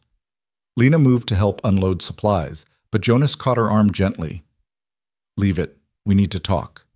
Dread filled her chest. "Jonas, I'm so sorry. I never meant to bring trouble to your door. If I'd known that woman would—" "This isn't about Constance Talbot." Jonas guided her to the porch steps, and they sat side by side. "This is about you thinking you're responsible for other people's cruelty." But she was right about some things. People will talk. About me living here, about my past, about— Let them talk. Jonas's voice was firm. "Lena, look at me." She raised her eyes to his. "I don't care what Constance Talbot thinks. I don't care what the whole town thinks. What matters is what's true. And the truth is that you've been a blessing to this family. The children adore you. The house runs smoother. Everyone's happier. Those are facts. Everything else is just noise." "But what about your reputation? The children's reputation? If people think there's something improper, then they're fools." Jonas's jaw set stubbornly. "There's nothing improper about helping each other. Nothing shameful about providing shelter to someone who needs it. And anyone who suggests otherwise can answer to me." Lena wanted to believe him, wanted to accept his words and let go of the shame eating at her. But she'd lived too long with judgment, with whispered condemnation, with being made to feel like her very existence was an imposition. "What did she mean about Thomas telling everyone?" Lena asked quietly. "About me being barren? About lying to him?" Jonas's expression darkened. "He's been running his mouth at church, telling anyone who'll listen about the deceitful woman who tried to trap him into marriage, making himself out to be the victim. Maybe he is. Maybe I should have told him. Don't." Jonas's hand covered hers, warm and solid. "Don't you dare take on his shame. Whatever Thomas Reddick told people, whatever lies he's spreading, that's on him, not you." "But, Lena." Jonas waited until she met his eyes again. "There's something you should know, something I found out this week when I was in town talking to Doc Morrison." A chill ran down Lena's spine. "What?" "Thomas Reddick can't have children. Never could. Doc Morrison treated him years ago for an infection that left him sterile. The whole story about you being barren, about that being why he rejected you, it was all projection. He blamed you for his own inadequacy." The world tilted. Lena gripped the porch railing, her breath coming in short gasps. "What?" "He lied, Lena. He rejected you and publicly humiliated you to cover up his own shame. You weren't the problem. You never were." The information crashed over her like a wave, drowning out thought. All those years of believing Daniel when he said she was broken, all the shame, the guilt, the certainty that something fundamental was wrong with her. And now this. The man who'd confirmed her worst fears about herself had been lying the whole time. "I don't understand," she whispered. "Why would he do that? Why bring me all the way here just to—" "Because men like Thomas Reddick need someone to blame for their failures," Jonas said quietly. He probably did want a wife, someone to cook and clean and tend his house. But when he realized people might eventually figure out he couldn't father children, he needed a scapegoat. You were convenient. Rage bloomed in Lena's chest, hot and purifying. "He destroyed me, made me believe I was worthless, made the whole town think I was a liar and a fraud. And it was all to protect himself?" "Yes." Lena stood abruptly, pacing the porch. Her mind raced, piecing together the cruelty of it. Thomas's careful questions in his letters, fishing for information he could use. His cousin Margaret's betrayal, sharing Lena's private struggles. The calculated humiliation in front of Cyrus, ensuring there would be a witness to spread the story. It had all been planned, deliberate, malicious. "I want to confront him," she said. "I want to march over there and tell him exactly what I think of him and his lies." "I understand that, but confronting him won't change anything. He'll just deny it or twist it around somehow." "Then what am I supposed to do? Just let him keep spreading lies about me?" Jonas was quiet for a moment. "We could talk to Reverend Matthews, explain the situation. The Reverend has influence in this community. If he knows the truth, and what good will that do, Mrs.? Talbot was right about one thing. People love gossip more than truth. Even if the Reverend believes me, half the town won't. Maybe not at first, but truth has a way of winning out eventually. Lena wanted to believe that, wanted to think justice and truth mattered more than lies and gossip, but experience had taught her otherwise. Before she could respond, Ruthie appeared in the doorway. "Pa, Miss Lena, there's someone coming up the road." Jonas stood, his expression shifting to something wary. "Expecting anyone?" "No." They moved to the yard as a horse and rider came into view. The man was middle-aged, dressed in a fine suit that marked him as someone from the city, not a local farmer. He dismounted with practiced ease, tying his horse to the fence post. "Mr. Hale." His accent was refined, educated. "My name is Reed Mercer. I'm looking for a woman named Lena Crowell. I was told she might be here." Every muscle in Lena's body turned to ice. Reed Mercer. The name from her nightmares, the man she'd spent 2 years running from. Jonas must have seen something in her face because he stepped slightly in front of her, a subtle but protective gesture. "Who's asking?" Reed's smile was pleasant, practiced. "I'm a business associate of Miss Crowell's late husband. I heard she was in the area and wanted to pay my respects, see how she's faring." It was a lie. Every word a lie wrapped in civilized courtesy. "I'm faring well, Mr. Mercer," Lena said, forcing her voice steady. "Thank you for your concern. Now, if you'll excuse us, surely you can spare a few moments for an old friend." Reed's eyes, cold, calculating eyes that had never held anything resembling friendship, fixed on her. "It's been so long, Lena. I've been worried about you. I don't recall us being friends." Lena's hands were shaking. She clasped them behind her back so he wouldn't see. Now, no need to be hostile. I simply want to talk." Reed glanced at Jonas. "Perhaps somewhere private?" "Anything you have to say can be said right here," Jonas said flatly. Reed's pleasant expression flickered, revealing something harder underneath.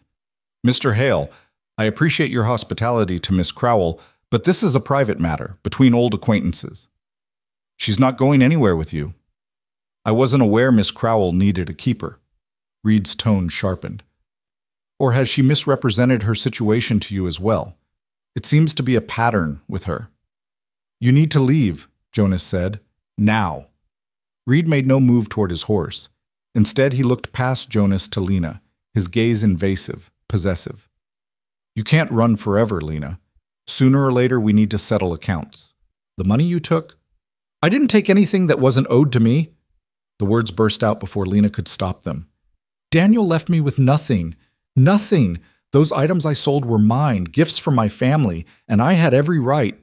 "That's not how Daniel's family sees it. They consider those heirlooms stolen property." Reed's smile was cold. "Of course, we could settle this quietly, if you were reasonable." The threat hung in the air, barely veiled. Jonas moved fully between them. "I think I've heard enough. You've got 10 seconds to get on that horse before I help you onto it. And trust me, you won't like my methods." For a long moment, Reed didn't move. Then he smiled, a slow, dangerous smile that made Lena's skin crawl. "Very well. I can see this isn't the time for reasonable discussion." He mounted his horse with deliberate slowness. "But this conversation isn't over, Lena. We will talk, soon." He rode away, and Lena felt her knees buckle. Jonas caught her, steadying her as she struggled to breathe. "Who was that?" Jonas's voice was tight with suppressed anger. "Daniel's business partner. At least, that's what he claimed to be." Lena's voice shook. "He was always around during our marriage. Always finding excuses to visit, to talk to me alone. Daniel encouraged it, said Reed was a valuable connection. But I knew there was something wrong about him." "Did he hurt you?" "Not physically, but he watched me. Made comments about what I wore, how I looked, where I went. After Daniel left, Reed started showing up at my family's houses, offering to help me, suggesting I could stay with him, that he'd take care of me if I was grateful." The words tasted like ash. "When I refused, he got angry, started making accusations, claiming I'd stolen from Daniel, that I owed the family money. It was all lies, but he had lawyers, resources. I had nothing." "So you ran?" "Yes. I liquidated what little I had left and came west. I thought I thought I was far enough away that he couldn't find me. Jonas's jaw clenched. He followed you here, all this way. It's not about me. It's about control. Reed Mercer doesn't like it when people defy him. Lena wrapped her arms around herself. I should leave before he brings real trouble to your door. Absolutely not. Jonas, you don't understand. Reed is dangerous, not in an obvious way, but he has connections, money, power.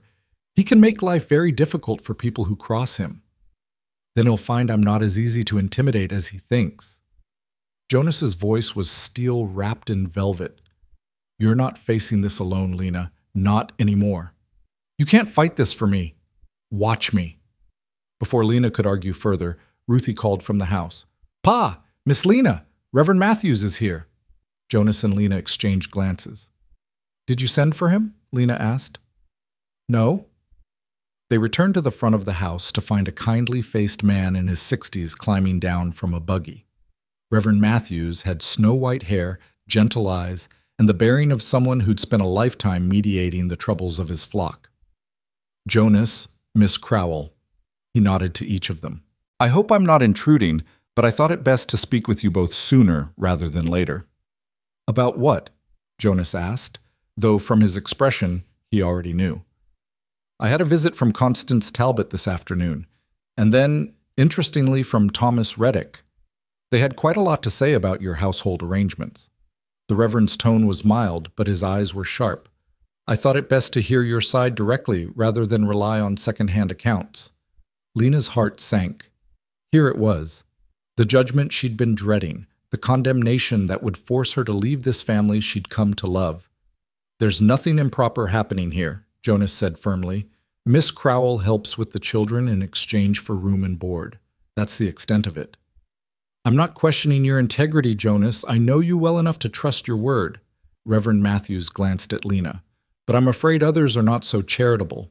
And perception, fair or not, matters in a small community. What are you suggesting? Lena asked quietly. The Reverend sighed. I'm suggesting that your current arrangement, however innocent, is providing fodder for gossip. And gossip, left unchecked, can poison a community and damage reputations irreparably, especially for your children, Jonas. So what? Jonas's voice hardened. I'm supposed to turn away someone who needs help because people might talk? That doesn't sound very Christian to me, Reverend. I'm not suggesting you turn her away. I'm suggesting you consider making the arrangement more official. Silence fell over the yard. Official how? Jonas asked slowly. Reverend Matthews looked between them. Marriage, Jonas. It would silence the gossips and provide Miss Crowell with proper security. And from what I understand, your children have grown quite attached to her. Lena's breath caught. Marriage. To Jonas. The thought sent her heart racing with a confusing mixture of panic and something else. Something warm and terrifying. Jonas cleared his throat. That's a significant step, Reverend. I understand. I'm not saying you need to decide today, but it's worth considering, given the circumstances. The Reverend's expression softened. I've seen how you are together, Jonas, at church last Sunday, watching you with the children. There's an ease there, a partnership. These things matter more than people realize. Reverend Matthews, Lena forced herself to speak, though her voice trembled. I appreciate your concern, but I won't trap Mr. Hale into a marriage of convenience just to silence gossips. He's been kind enough to help me. I won't repay that by forcing him into something he doesn't want. Does it look like I'm being forced? Jonas asked quietly. Lena turned to him, startled. What? The Reverend has a point. Marriage would solve several problems at once. You'd have legal protection from Reed Mercer and anyone else trying to cause you trouble. The children would have a mother figure who's already proven herself, and the gossips would have nothing left to gossip about. But you don't love me. You barely know me. Jonas's expression was unreadable. I know enough. And love, real love, is built over time, isn't it? Through shared work and trust and commitment. We already have the foundation. The rest could come. Jonas, I'm not proposing right now, he said quickly. I'm just saying the Reverend's suggestion isn't as crazy as it might sound. Will you at least think about it?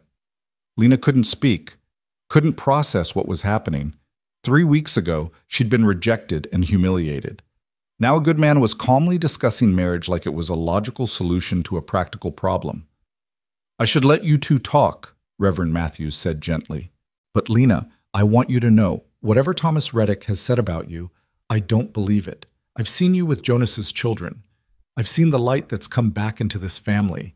That tells me more about your character than any gossip ever could." He climbed back into his buggy and drove away, leaving Lena and Jonas standing in the yard, the weight of unspoken possibilities hanging between them. "You don't have to decide anything now," Jonas said. "But I meant what I said. The idea isn't as strange as you think." "It's strange to me. Marriage should be about love, about what? Passion? Romance?" Jonas's voice was gentle but firm. "Lena, I loved my wife, loved her deeply. But you want to know what made our marriage work? It wasn't grand gestures or constant excitement. It was showing up every day, working together, choosing each other again and again. That's what marriage is. And we already do that." Lena's eyes stung. "I'm scared." "Of what?" "Of failing again. Of disappointing you. Of—" Her voice broke. "Of letting myself hope for something good, only to have it destroyed." Jonas reached out slowly, giving her time to pull away. When she didn't, he took her hand, his calloused palm warm against hers. "I can't promise you'll never be disappointed. I'm human. I make mistakes. But I can promise I'll never deliberately hurt you, never use you, never make you feel less than you are. Is that enough to build on?" Lena looked at their joined hands, then up at his face. Jonas Hale, steady, kind, strong Jonas who'd stopped in the rain for a stranger, who'd opened his home without hesitation, who defended her against gossips and offered her a future when she'd thought she had none. "I need time to think," she whispered. "Take all the time you need." He squeezed her hand gently before releasing it. "But know this, whatever you decide, you still have a place here. No pressure, no expectations, just an open door." That night, Lena lay awake long after the household had settled. Marriage to Jonas. The thought circled her mind like a persistent bird. She didn't love him, not the way she'd thought she loved Daniel all those years ago, but maybe that was a good thing. Maybe that girlish infatuation had blinded her to Daniel's faults, made her overlook warning signs that could have saved her heartbreak. What she felt for Jonas was different. Respect, gratitude, trust. A deep appreciation for his character and the way he loved his children. A growing warmth when he smiled at her across the table. A sense of partnership that had developed naturally over 3 weeks of shared work. Was that love? Could it become love? And what about Reed Mercer? If she stayed here unmarried, she remained vulnerable to his manipulation. But as Jonas's wife, she'd have legal protection, a family to stand with her, a name that carried weight in this community. It was practical, sensible even. But marriage should be more than practical, shouldn't it? Lena turned over, punching her pillow in frustration. Through the thin walls, she heard Rose crying out in her sleep. Before she could think, Lena was out of bed and moving through the darkened house to the room the little ones shared. Rose sat up in bed, tears streaming down her face. "Mama," she whimpered. "I want Mama." Lena's heart cracked. She gathered the little girl into her arms, rocking her gently. "Shh, sweetheart, I'm here. You're safe." "I had a bad dream. Mama was there, but then she left, and I couldn't find her, and—" Rose dissolved into fresh sobs. "I know, baby, I know." Lena stroked her hair, murmuring comfort. "Dreams can be scary, but they're not real. You're here, safe and sound. Will you stay until I fall asleep?" "Of course." Lena held Rose until her breathing evened out and she drifted back into sleep. Then she gently laid her down, tucking the blankets around her small form. When she turned to leave, Jonas was standing in the doorway. "You're good with them," he said softly. "With all of them." "They're easy to love." Jonas stepped into the room looking down at his sleeping daughter. Rose doesn't remember her mother well. She was so young when Sarah died. Sometimes I wonder if she's mourning the idea of having a mother more than the actual person. Both are valid to mourn. "I know." Jonas turned to Lena, "but it made me realize something. These children need a mother, Not just someone to cook and clean, but someone who'll hold them when they cry, who'll make their lessons fun, who'll see them for who they are and love them anyway. He paused. They need you, Lena. Jonas, I'm not trying to manipulate you. I'm stating a fact. In 3 weeks, you've become essential to this family. We need you. I need you. His voice dropped. Not just as a helper, as a partner, as someone I can count on when the days are hard and the work seems endless. As someone who understands what it takes to keep all of this, he gestured around from falling apart. Lena's vision blurred. I'm scared, she admitted again. So am I. But maybe that's okay. Maybe being scared means we're taking it seriously, that we understand what we're building could matter. They stood in the dim room, their sleeping children around them, the weight of the decision pressing down like a physical thing. And in that moment, Lena realized something.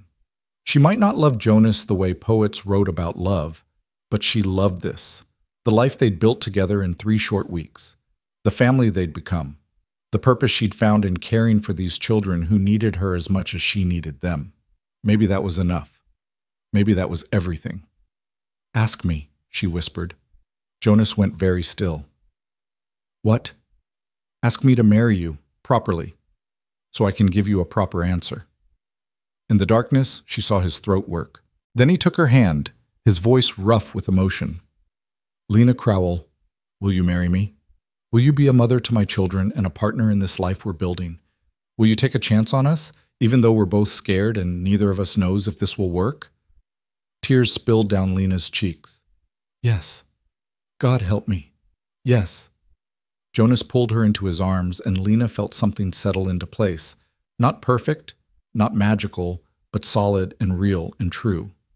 They would face Reed Mercer together. They would weather the gossip together.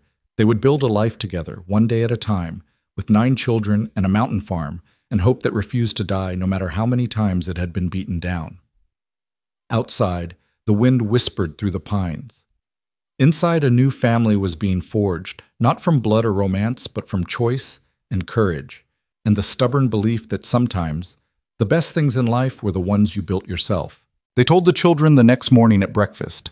Lena had barely slept, her mind racing between elation and terror. Jonas seemed similarly affected. She'd heard him moving around in the early hours, his footsteps creaking on the floorboards overhead. But when they gathered the family around the table, his hand found hers beneath it, steady and sure.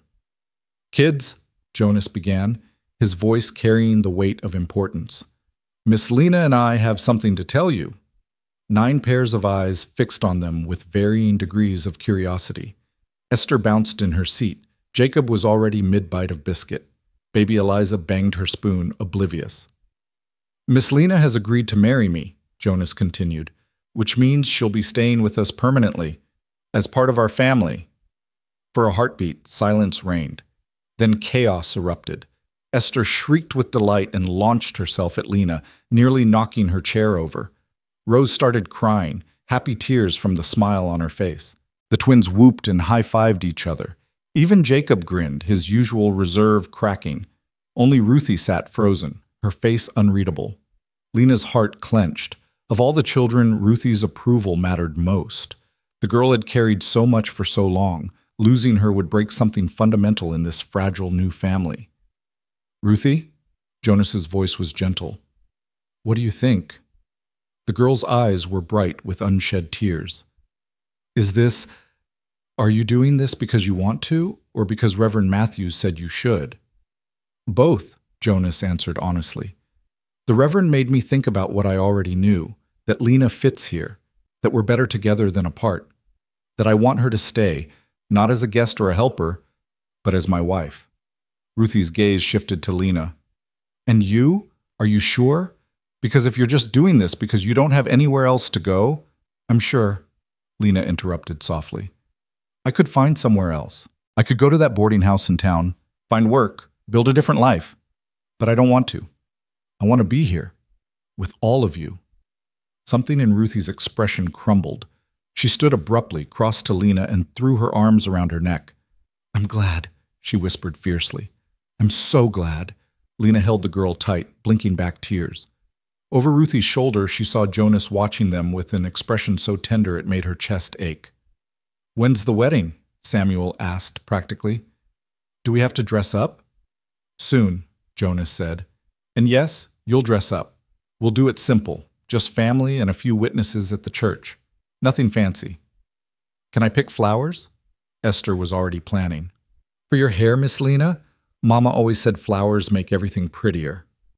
"I'd love that," Lena managed around the lump in her throat. The meal dissolved into excited chatter as the children planned and plotted. Only Maggie remained quiet, watching Lena with those two serious eyes. After breakfast, while the others scattered to their chores, Maggie approached Lena at the wash basin. "You're not going to leave, are you?" The question was blunt, tinged with an edge of desperation. "Even after you marry Pa? You won't decide it's too hard and go away?" Lena's heart broke for this child who'd learned too young that people could disappear without warning. She knelt down to Maggie's level, taking her small hands. "I'm not going anywhere. I promise you that. Marriage is forever, Maggie. When I stand up in that church and make vows to your father, I'll be making them to all of you too. You're stuck with me." "Good." Maggie's lips trembled. "Because we need you. Ruthie tries so hard, but she's tired. And Pa, he does his best, but he can't be everything. And the little ones, they don't remember having a mama who could make everything feel safe." Her voice dropped to a whisper. "I barely remember it myself sometimes." "Then we'll make new memories," Lena promised. "Good ones. Safe ones. Together."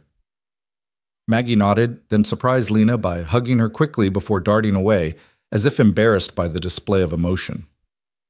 The next 3 days passed in a blur of preparation. Reverend Matthews agreed to perform the ceremony that Saturday. Lena altered one of Sarah's dresses, a simple blue cotton that fit her reasonably well with some adjustments. The children cleaned the house from top to bottom, determined everything should be perfect. Jonas rode into town for supplies and returned with a plain gold band that had belonged to his grandmother. "It's not fancy," he said, showing it to Lena privately, "but it's solid, like us."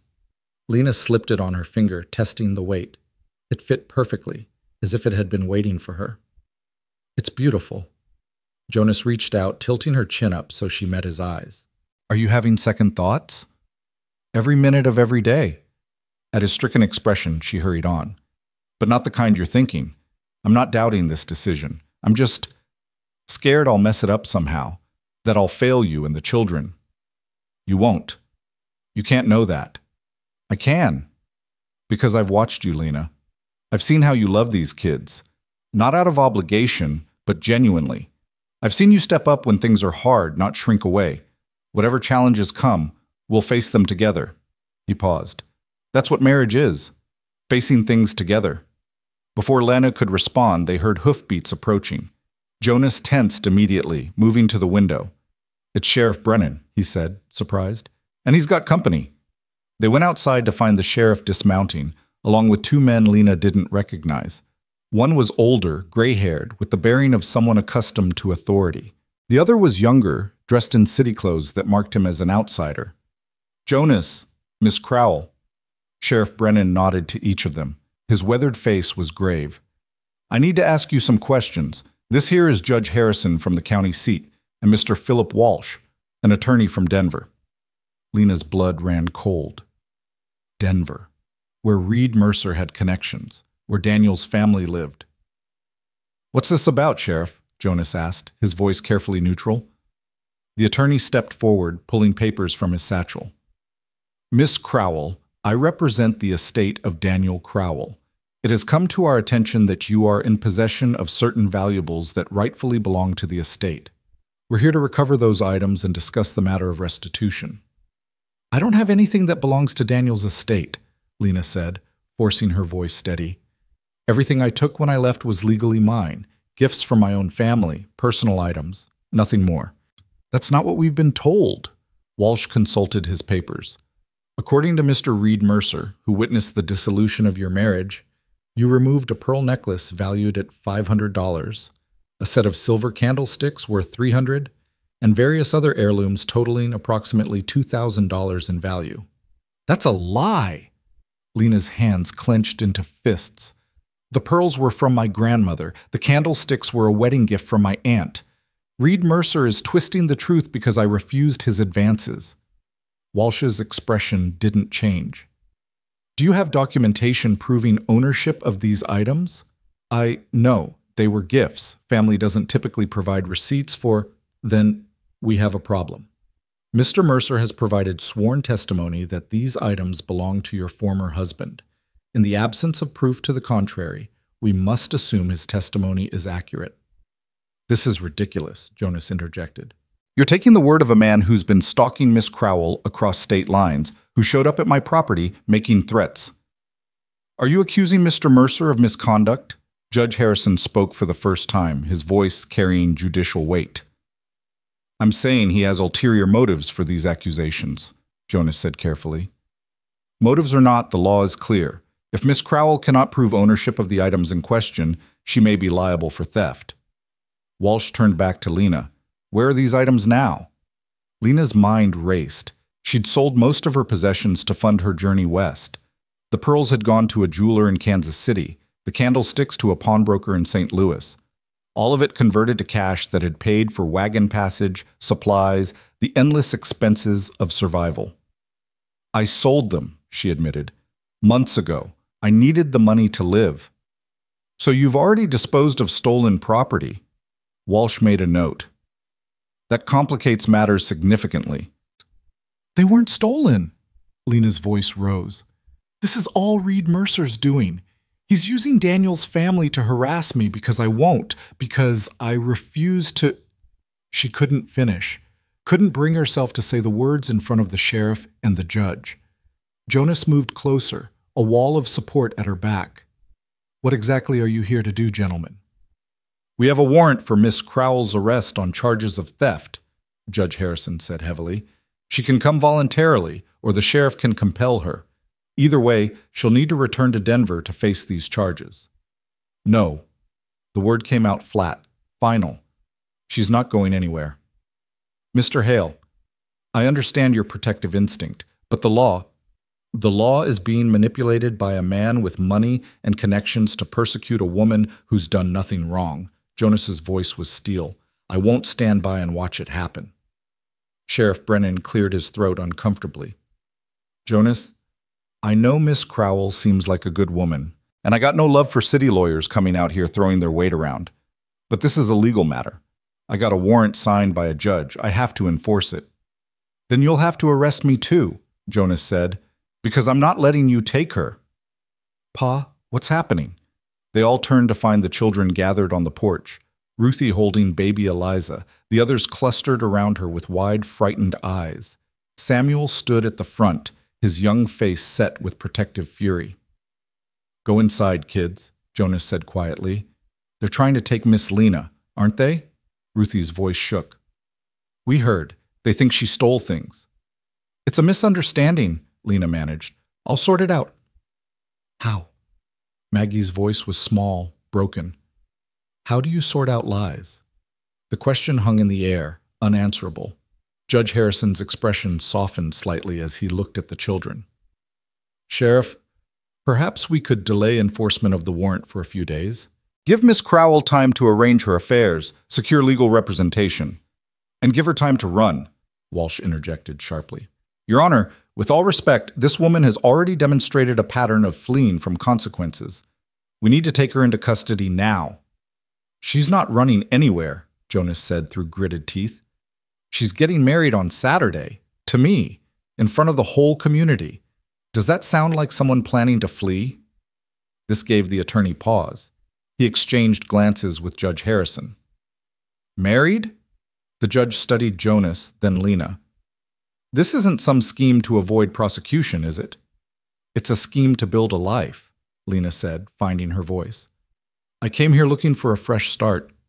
I found a man who needed help with his children, who offered me shelter when I had nowhere to go. We're getting married because we choose each other, because we fit, not to avoid anything. Nevertheless, the timing is convenient. Walsh's tone dripped skepticism. The timing is what it is, Jonas shot back, and it doesn't change the fact that these charges are baseless. If you want to take her into custody, you'll have to go through me. And then through half this community, because we don't take kindly to people being railroaded by rich men with grudges." Sheriff Brennan sighed heavily. "Jonas, don't make this harder than it needs to be." "I'm making it exactly as hard as it needs to be." Jonas's jaw set stubbornly. "Tom, you've known me how long? 15 years? Have you ever known me to harbor a criminal? To support someone who was genuinely in the wrong?" The sheriff shifted uncomfortably. "No, but—" "Then trust me now. Lena Crowell is innocent. She's being targeted by a man who can't accept that she rejected him. Everything else is window dressing." Judge Harrison was quiet for a long moment, studying the scene before him. The protective man, the frightened woman, the children watching with desperate hope. "Against my better judgment," he said slowly, "I'm going to delay this warrant for 1 week. Miss Crowell will remain in your custody, Mr. Hale. She is not to leave the county. If she runs, you'll be held responsible." "She won't run," Jonas said firmly. "Furthermore, she needs to secure legal counsel immediately. These charges are serious, and they won't disappear just because you don't like them." The judge turned to Lena. "Do you understand the gravity of your situation, Miss Crowell?" "Yes, Your Honor." "Then I suggest you spend the next week preparing a defense. Because when you appear before me, you'll need more than protestations of innocence. You'll need proof." Walsh looked ready to argue, but the judge silenced him with a look. "1 week, counselor. If you can't make your case stronger in that time, perhaps it's not as strong as you think." They left, Walsh radiating displeasure, the sheriff apologetic, the judge inscrutable. Lena watched them ride away, her whole body trembling with reaction. The moment they were out of sight, her knees gave out. Jonas caught her, holding her steady as she fought for breath. "They're going to take me away," she gasped. "They're going to send me to Denver, to jail, to—" "No, they're not." Jonas's voice was absolute. "We have a week. We'll use it." "How? I don't have proof. I don't have documentation. I don't have anything but my word against Reed Mercer's lies." "Then we'll find something." Jonas tilted her face up, forcing her to meet his eyes. "Lena, look at me. You are not alone in this. You have me. You have the children. You have this community, whether they know it yet or not. We will fight this." "Pa's right," Ruthie said from the porch. "We won't let them take you." "We'll tell everyone the truth," Samuel added, "about Mr. Mercer stalking you, about him being creepy." "We'll write letters," Maggie offered, "to your family, to people who knew you before. They can tell the judge you're not a thief." The children's fierce loyalty made Lena's throat close up. These babies, ready to go to war for her, ready to fight grown men with money and power because they believed in her. "Thank you," she whispered. "All of you. But this isn't your battle." "Yes, it is," Ruthie said simply. "You're going to be our mother. That makes it our battle." That night, after the children were in bed, Jonas and Lena sat at the kitchen table with paper and ink, trying to piece together some kind of defense. "Who can testify to your character?" Jonas asked. "People who knew you before your marriage?" "My sister, maybe. Though we haven't spoken since the divorce. She was angry with me for embarrassing the family." "What about your aunt? The one who gave you the candlesticks?" Lena shook her head. "She died 2 years ago. That's part of why I had no proof of ownership. All the people who could vouch for those being gifts are either dead or have cut me off." "That's awfully convenient for Reed Mercer." "I think he knows exactly what he's doing. He waited until I was isolated, until there was no one left to defend me." Jonas drummed his fingers on the table, thinking, "What about the merchants you sold to? The jeweler in Kansas City, the pawnbroker in St. Louis? Would they have records?" "Maybe. But that only proves I sold them, not that I had a right to." "It's something. We can write to them. Ask for any documentation." Jonas made notes. "What else? There has to be something we're missing." Lena closed her eyes, trying to think through the panic. "Margaret, my cousin, the one who told Thomas Reddick about me. She knew about the gifts. She was there when I received some of them. Would she testify for you? I don't know. She betrayed me once already. But maybe she'd feel guilty about it. Maybe if we explain the stakes." A knock at the door interrupted them. Jonas rose warily, his hand going to the rifle mounted above the fireplace. "Who is it?" "Reverend Matthews." Jonas relaxed, opening the door.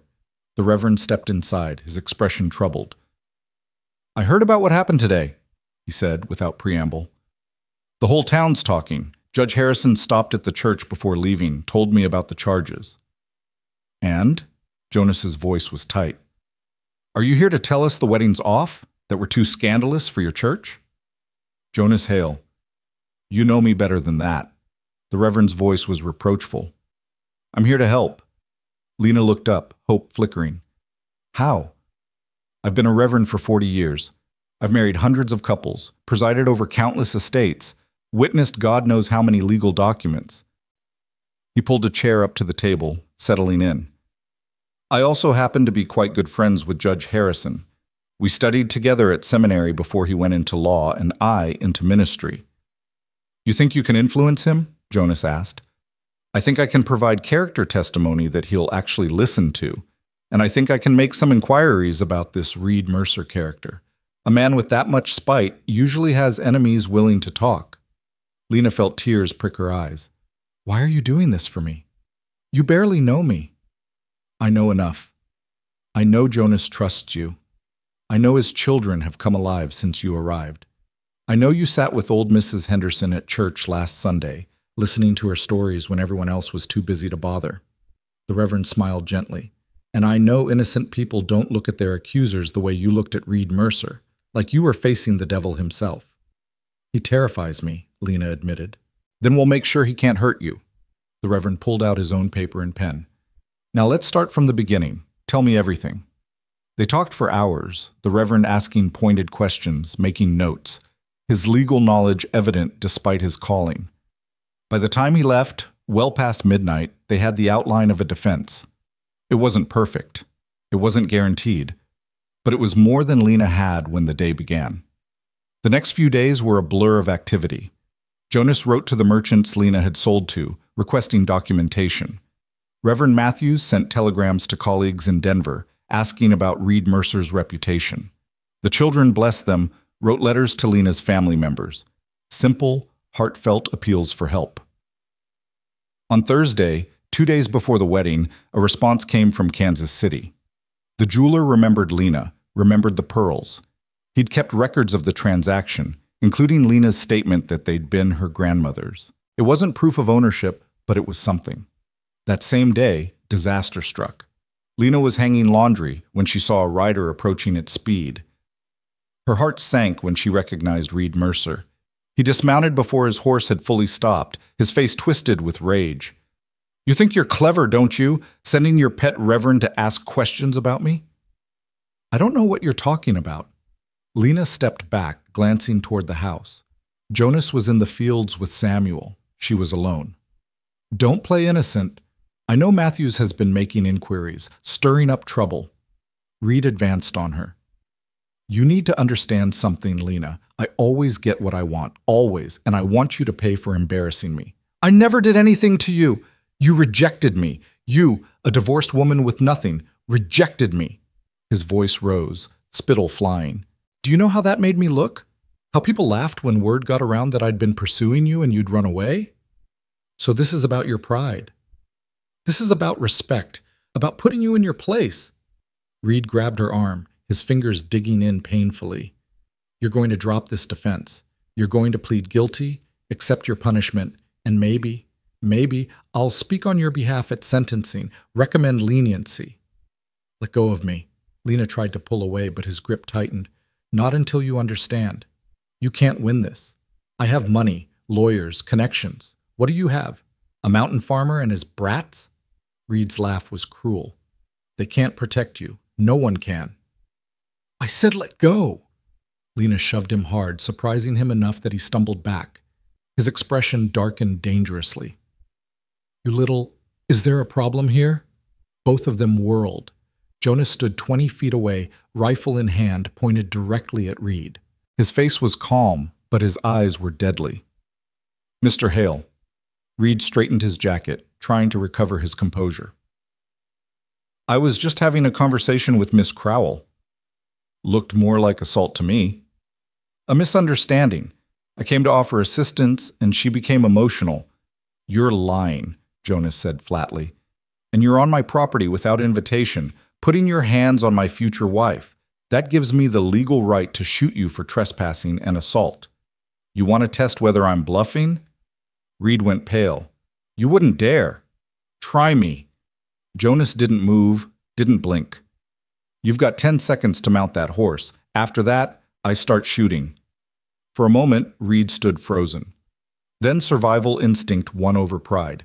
He backed toward his horse, never taking his eyes off Jonas.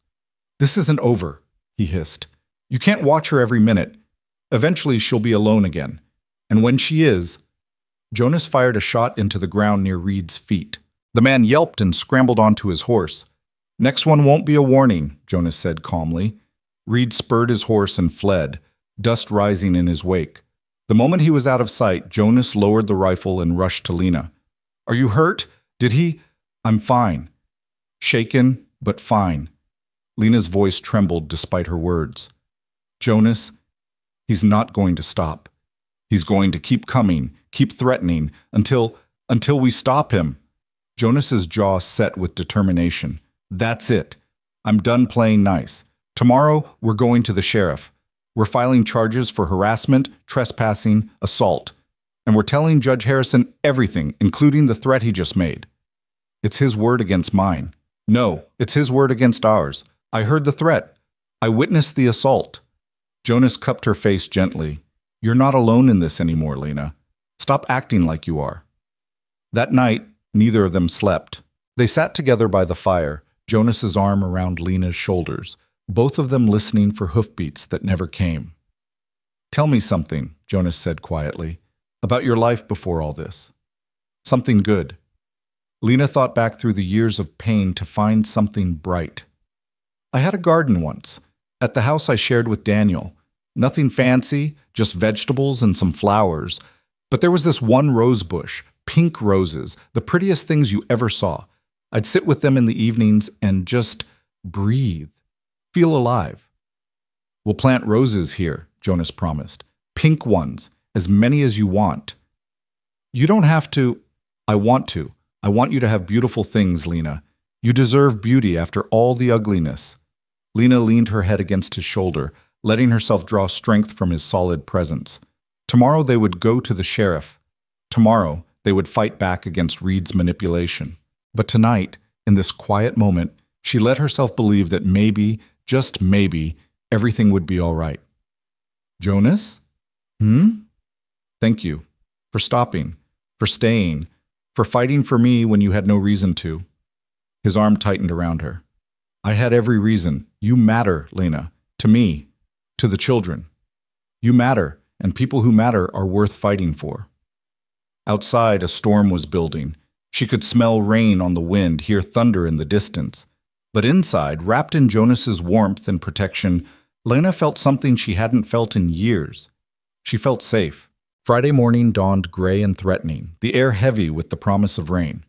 Lena dressed carefully in her borrowed clothes, her hands trembling as she buttoned the bodice. Today, they would confront Reed's accusations head-on. Today, everything would either fall into place or fall apart completely. Jonas was already at the breakfast table when she emerged, fully dressed despite the early hour. The children were unusually quiet, sensing the tension that filled the house like smoke. I want to come with you, Ruthie said as Jonas prepared to hitch the wagon. To the sheriff's office. Whatever happens, I want to be there. Me too, Samuel added. Jonas shook his head. This isn't something for children to... We're not children, Ruthie interrupted, her voice steady. Not anymore. We stopped being children the day Mama died and we had to grow up to survive. We deserve to be there. To stand with Miss Lena. Jonas looked at Lena, questioning. She felt her throat tighten at the fierce loyalty in Ruthie's eyes. Let them come, she said softly. They've earned the right. The ride into Millbrook was tense and silent. Ruthie sat beside Lena in the back of the wagon, her hand gripping Lena's with surprising strength. Samuel sat up front with his father, his young shoulders squared with determination. Sheriff Brennan was in his office when they arrived, along with someone Lena hadn't expected, Reverend Matthews. and standing beside him, a woman Lena recognized with a jolt of shock. "Margaret?" Lena's voice came out strangled. Her cousin stood nervously by the window, her hands twisting a handkerchief. She looked older than Lena remembered, worn down by something Lena couldn't name. "I'm sorry," Margaret blurted out before anyone else could speak. "Lena, I'm so sorry for what I did, for telling Thomas about everything. I didn't know he would use it against you like that. I thought he deserved to know the truth, but I should have let you tell him yourself." "What are you doing here?" Lena managed. "Reverend Matthews contacted me, told me what was happening about Reed Mercer's accusations." Margaret's eyes filled with tears, and I remembered things. Things I'd pushed aside because they made me uncomfortable, about how Reed used to watch you when he visited, how he'd find excuses to be alone with you, how angry he got when you left Daniel. Sheriff Brennan leaned forward in his chair. "Mrs. Harper, why don't you tell Miss Crowell what you told me this morning?" Margaret took a shaky breath. "After you left, Reed came to see me. Multiple times. He asked questions about where you'd gone, who you'd been in contact with. He seemed obsessed, and then he started offering money, said if I could provide information proving you'd stolen from Daniel's estate, he'd pay handsomely." Lena's blood ran cold. "He tried to bribe you?" "Yes, at first I refused. But then..." Margaret's voice broke. "My husband lost his business. We were desperate. Reed offered $500 for testimony that the pearls, the candlesticks, all of it belonged to Daniel. $500 we desperately needed." "Did you take it?" Jonas's voice was hard. "No, I almost did, God help me, but I couldn't, because it would have been a lie." Margaret looked at Lena with anguished eyes. "Those pearls were grandmother's. She gave them to you on your 16th birthday. I was there. I watched her fasten them around your neck and tell you they'd been in our family for 3 generations. "You remember that?" Lena whispered. "I remember everything. The candlesticks were from Aunt Beatrice, a wedding gift. The silver brush set was from your mother. All of it yours, freely given." Margaret pulled papers from her reticule with shaking hands. "I brought proof, letters from our grandmother mentioning the pearls. The original gift card from Aunt Beatrice with the candlesticks, everything I could find." Sheriff Brennan took the papers, examining them carefully. "This is good, real good, but it doesn't explain why Mr. Mercer is so determined to pursue these charges." "I can explain that," Reverend Matthews said quietly. "I've received some interesting telegrams over the past few days. Reed Mercer has a history. 3 other women in Denver have reported his unwanted attentions.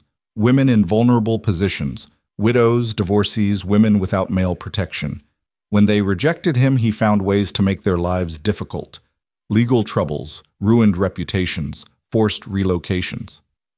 "He's done this before?" Lena felt sick. "Multiple times.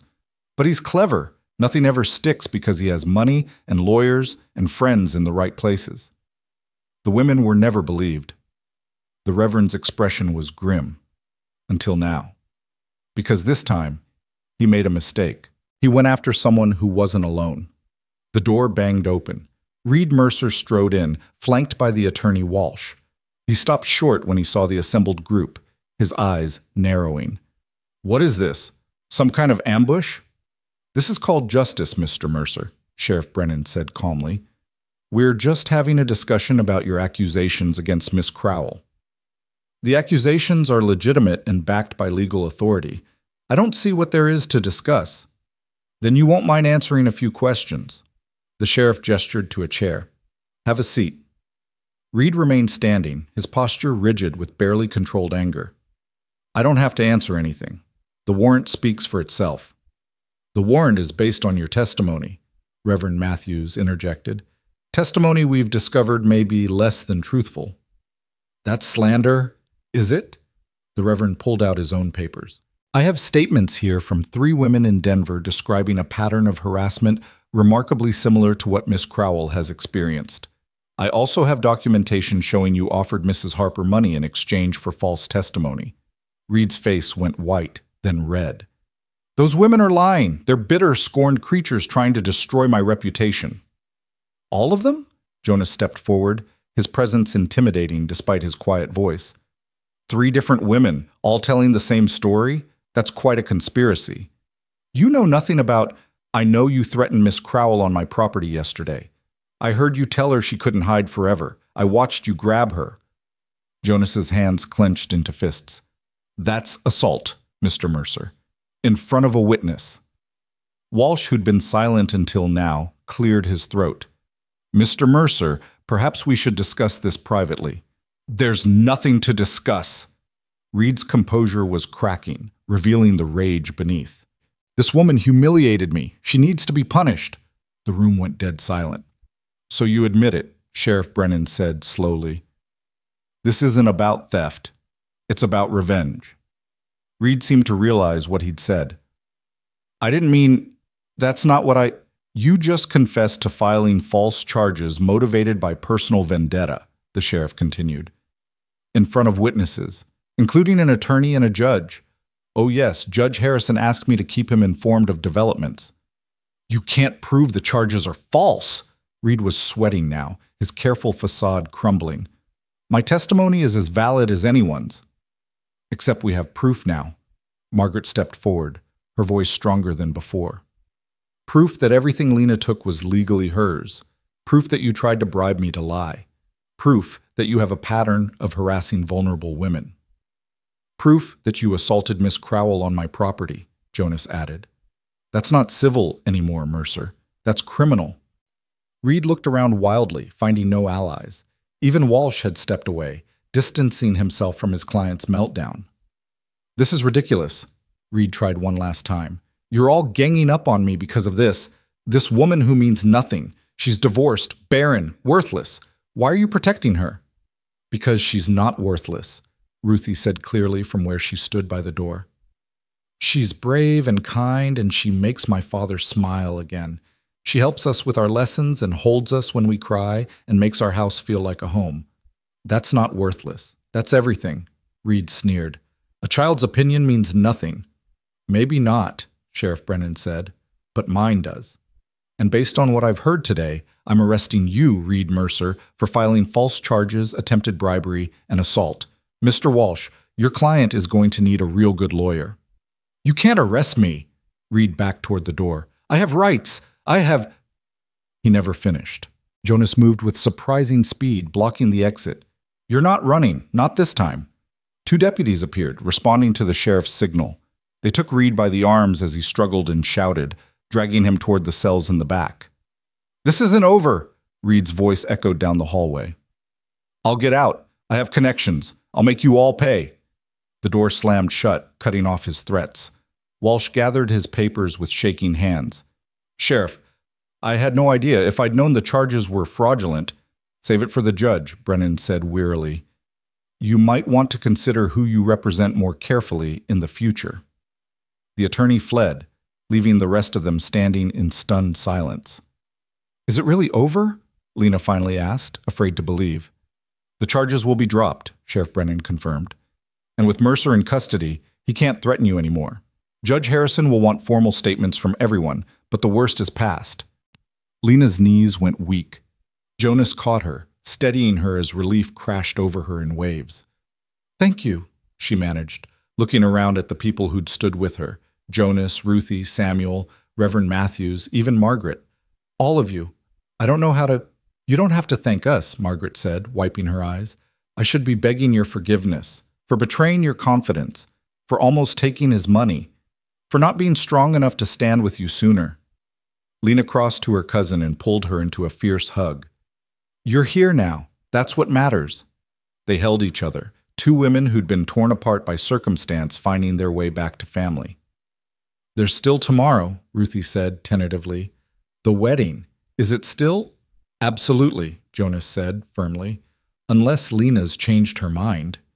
Lena looked at this man who'd fought for her, protected her, believed in her when she could barely believe in herself.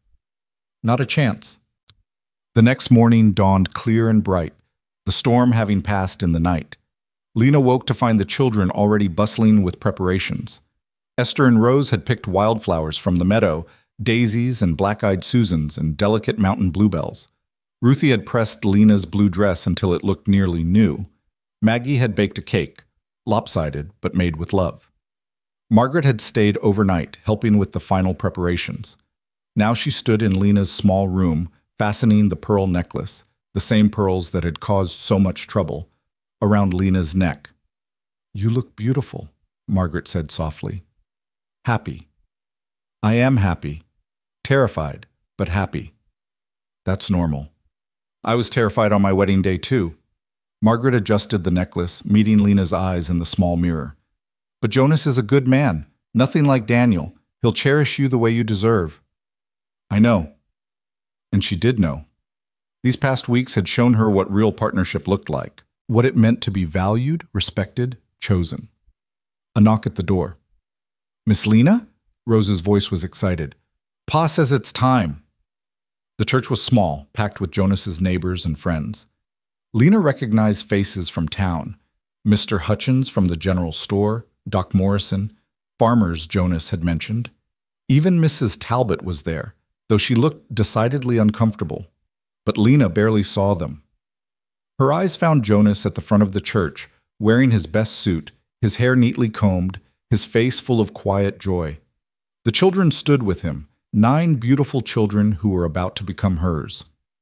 Margaret walked her down the aisle, and when they reached the front, squeezed her hand before taking a seat.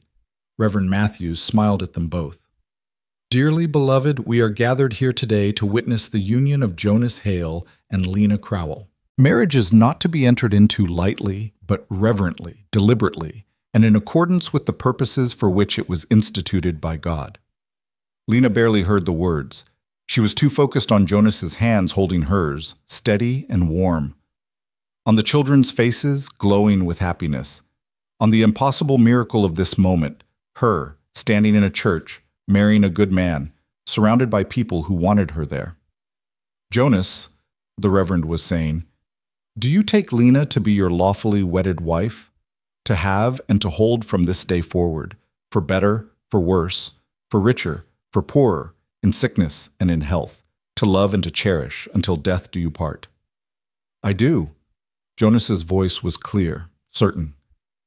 "And Lena, do you take Jonas to be your lawfully wedded husband, to have and to hold from this day forward, for better, for worse, for richer, for poorer, in sickness and in health, to love and to cherish, until death do you part?"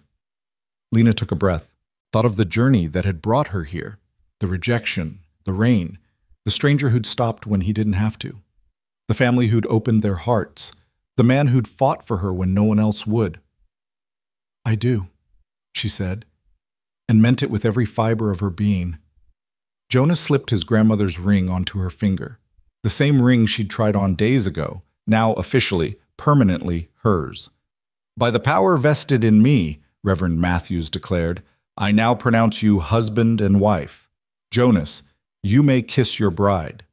Jonas leaned in, and their lips met in a kiss that was gentle, chaste, but full of promise. The church erupted in applause, the children loudest of all. They walked back down the aisle together, husband and wife, and Lena felt something settle deep in her soul. This was real. This was hers. This was home. The celebration afterward was simple but joyful. Someone had brought a fiddle, and there was dancing in the churchyard. The children ran wild, fueled by cake and happiness. Margaret pulled Lena aside at one point, tears streaming down her face. "I'm so happy for you," she said, "and I'm sorry.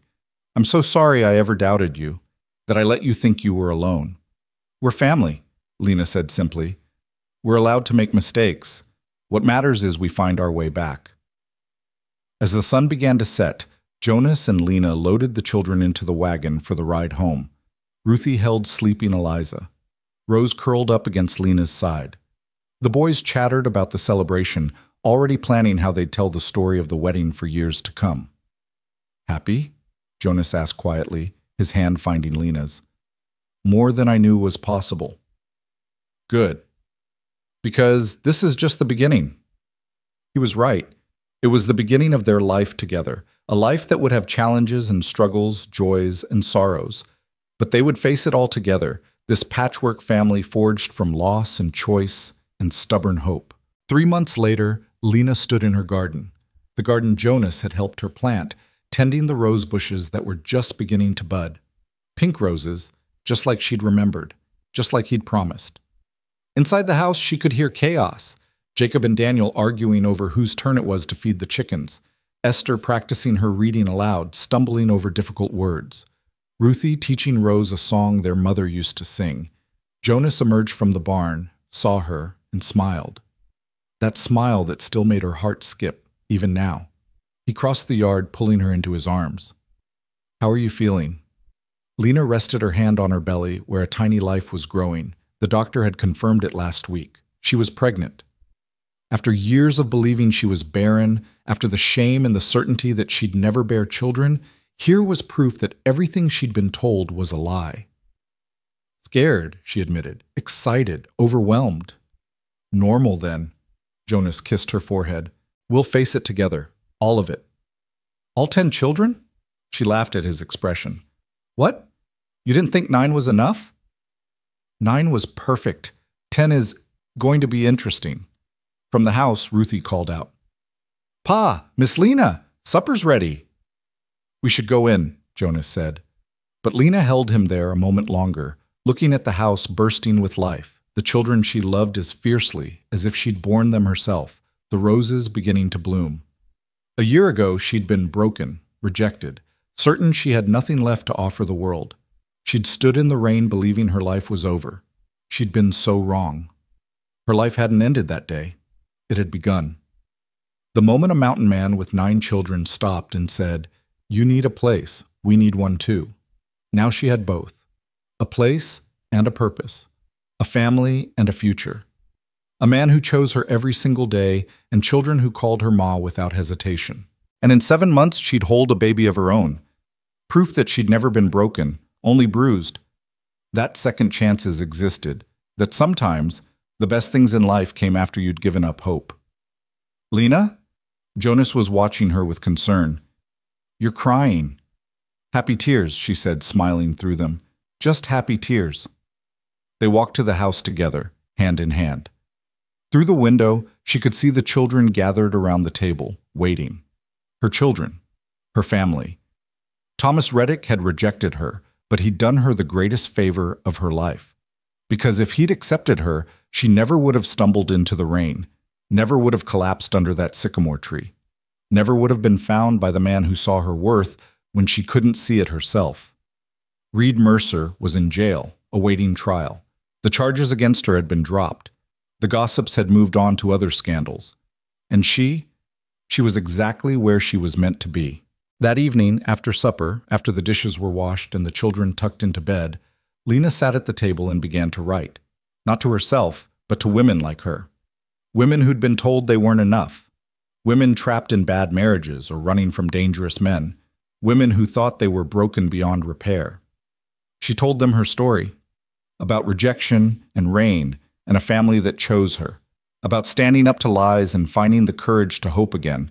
About how the darkest moments could lead to the brightest futures. When she finished, she showed the letter to Jonas. "You're going to send this?" he asked after reading. "I'm going to send it to every Women's Aid Society, every church, every boarding house between here and Denver. If my story can help even one woman find her courage, it's worth it." Jonas pulled her close. "You're remarkable, you know that? I'm just someone who got lucky, who found people willing to fight for her." "No, you're someone who kept fighting even when it seemed hopeless. Someone who chose to believe in second chances." He kissed her gently. "That's not luck. That's strength." Over the following months, letters began to arrive.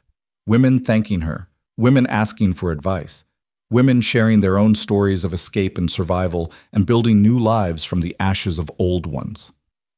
Lena answered every single letter. She became a beacon, a voice for women who'd been silenced. The house in the mountains became known as a safe place. Women passing through would sometimes stop, seeking shelter, advice, connection. Jonas never complained, never said their home was too crowded or too busy. He simply expanded the table, added beds in the barn, and welcomed each woman the way he'd once welcomed Lena. "We're collecting strays," he said one night, smiling as yet another woman settled into the spare room. "We're giving people hope," Lena corrected, "the way you gave it to me." Years passed. The children grew. Ruthie married a kind farmer and started her own family. Samuel took over more of the ranch work. The younger ones thrived, secure in the knowledge that they were loved. And Lena's daughter, Grace, named for the undeserved gift she represented, grew into a bright, fierce child who knew nothing of shame or unworthiness. She grew up surrounded by siblings who adored her, parents who chose each other every day, and a constant stream of women finding their strength. On Grace's 5th birthday, Lena stood on the porch watching her daughter play with her siblings. The pink roses were in full bloom, their scent perfuming the air. Jonas came up behind her, wrapping his arms around her waist. "What are you thinking about?" he asked. Lena leaned back against him, watching her family, her beautiful, chaotic family, and smiled. "I'm thinking about rain," she said, "and how sometimes the storms we think will destroy us are actually leading us exactly where we need to be." Jonas kissed the top of her head. "Best storm of my life." "Mine too." Because that was the truth of it. Lena had been rejected, humiliated, left alone in the mountains with nothing but shame and a sodden letter dissolving in her hands. She'd thought it was an ending, but it had been a beginning. The beginning of everything that mattered. She was no longer the woman who'd been told she wasn't enough. She was Lena Hale, wife, mother, advocate, survivor. She was the woman who'd walked through rain and fire and come out stronger. The woman who'd built a family not from blood, but from choice and courage and love. And as she stood there, surrounded by the life she'd built from the ashes of her old one, Lena Crowell Hale finally understood the truth she'd been searching for all along. She had always been enough. She had always been worthy. She had always been exactly who she was meant to be. It had just taken a mountain man and 9 children, now 10, to help her see it. The end.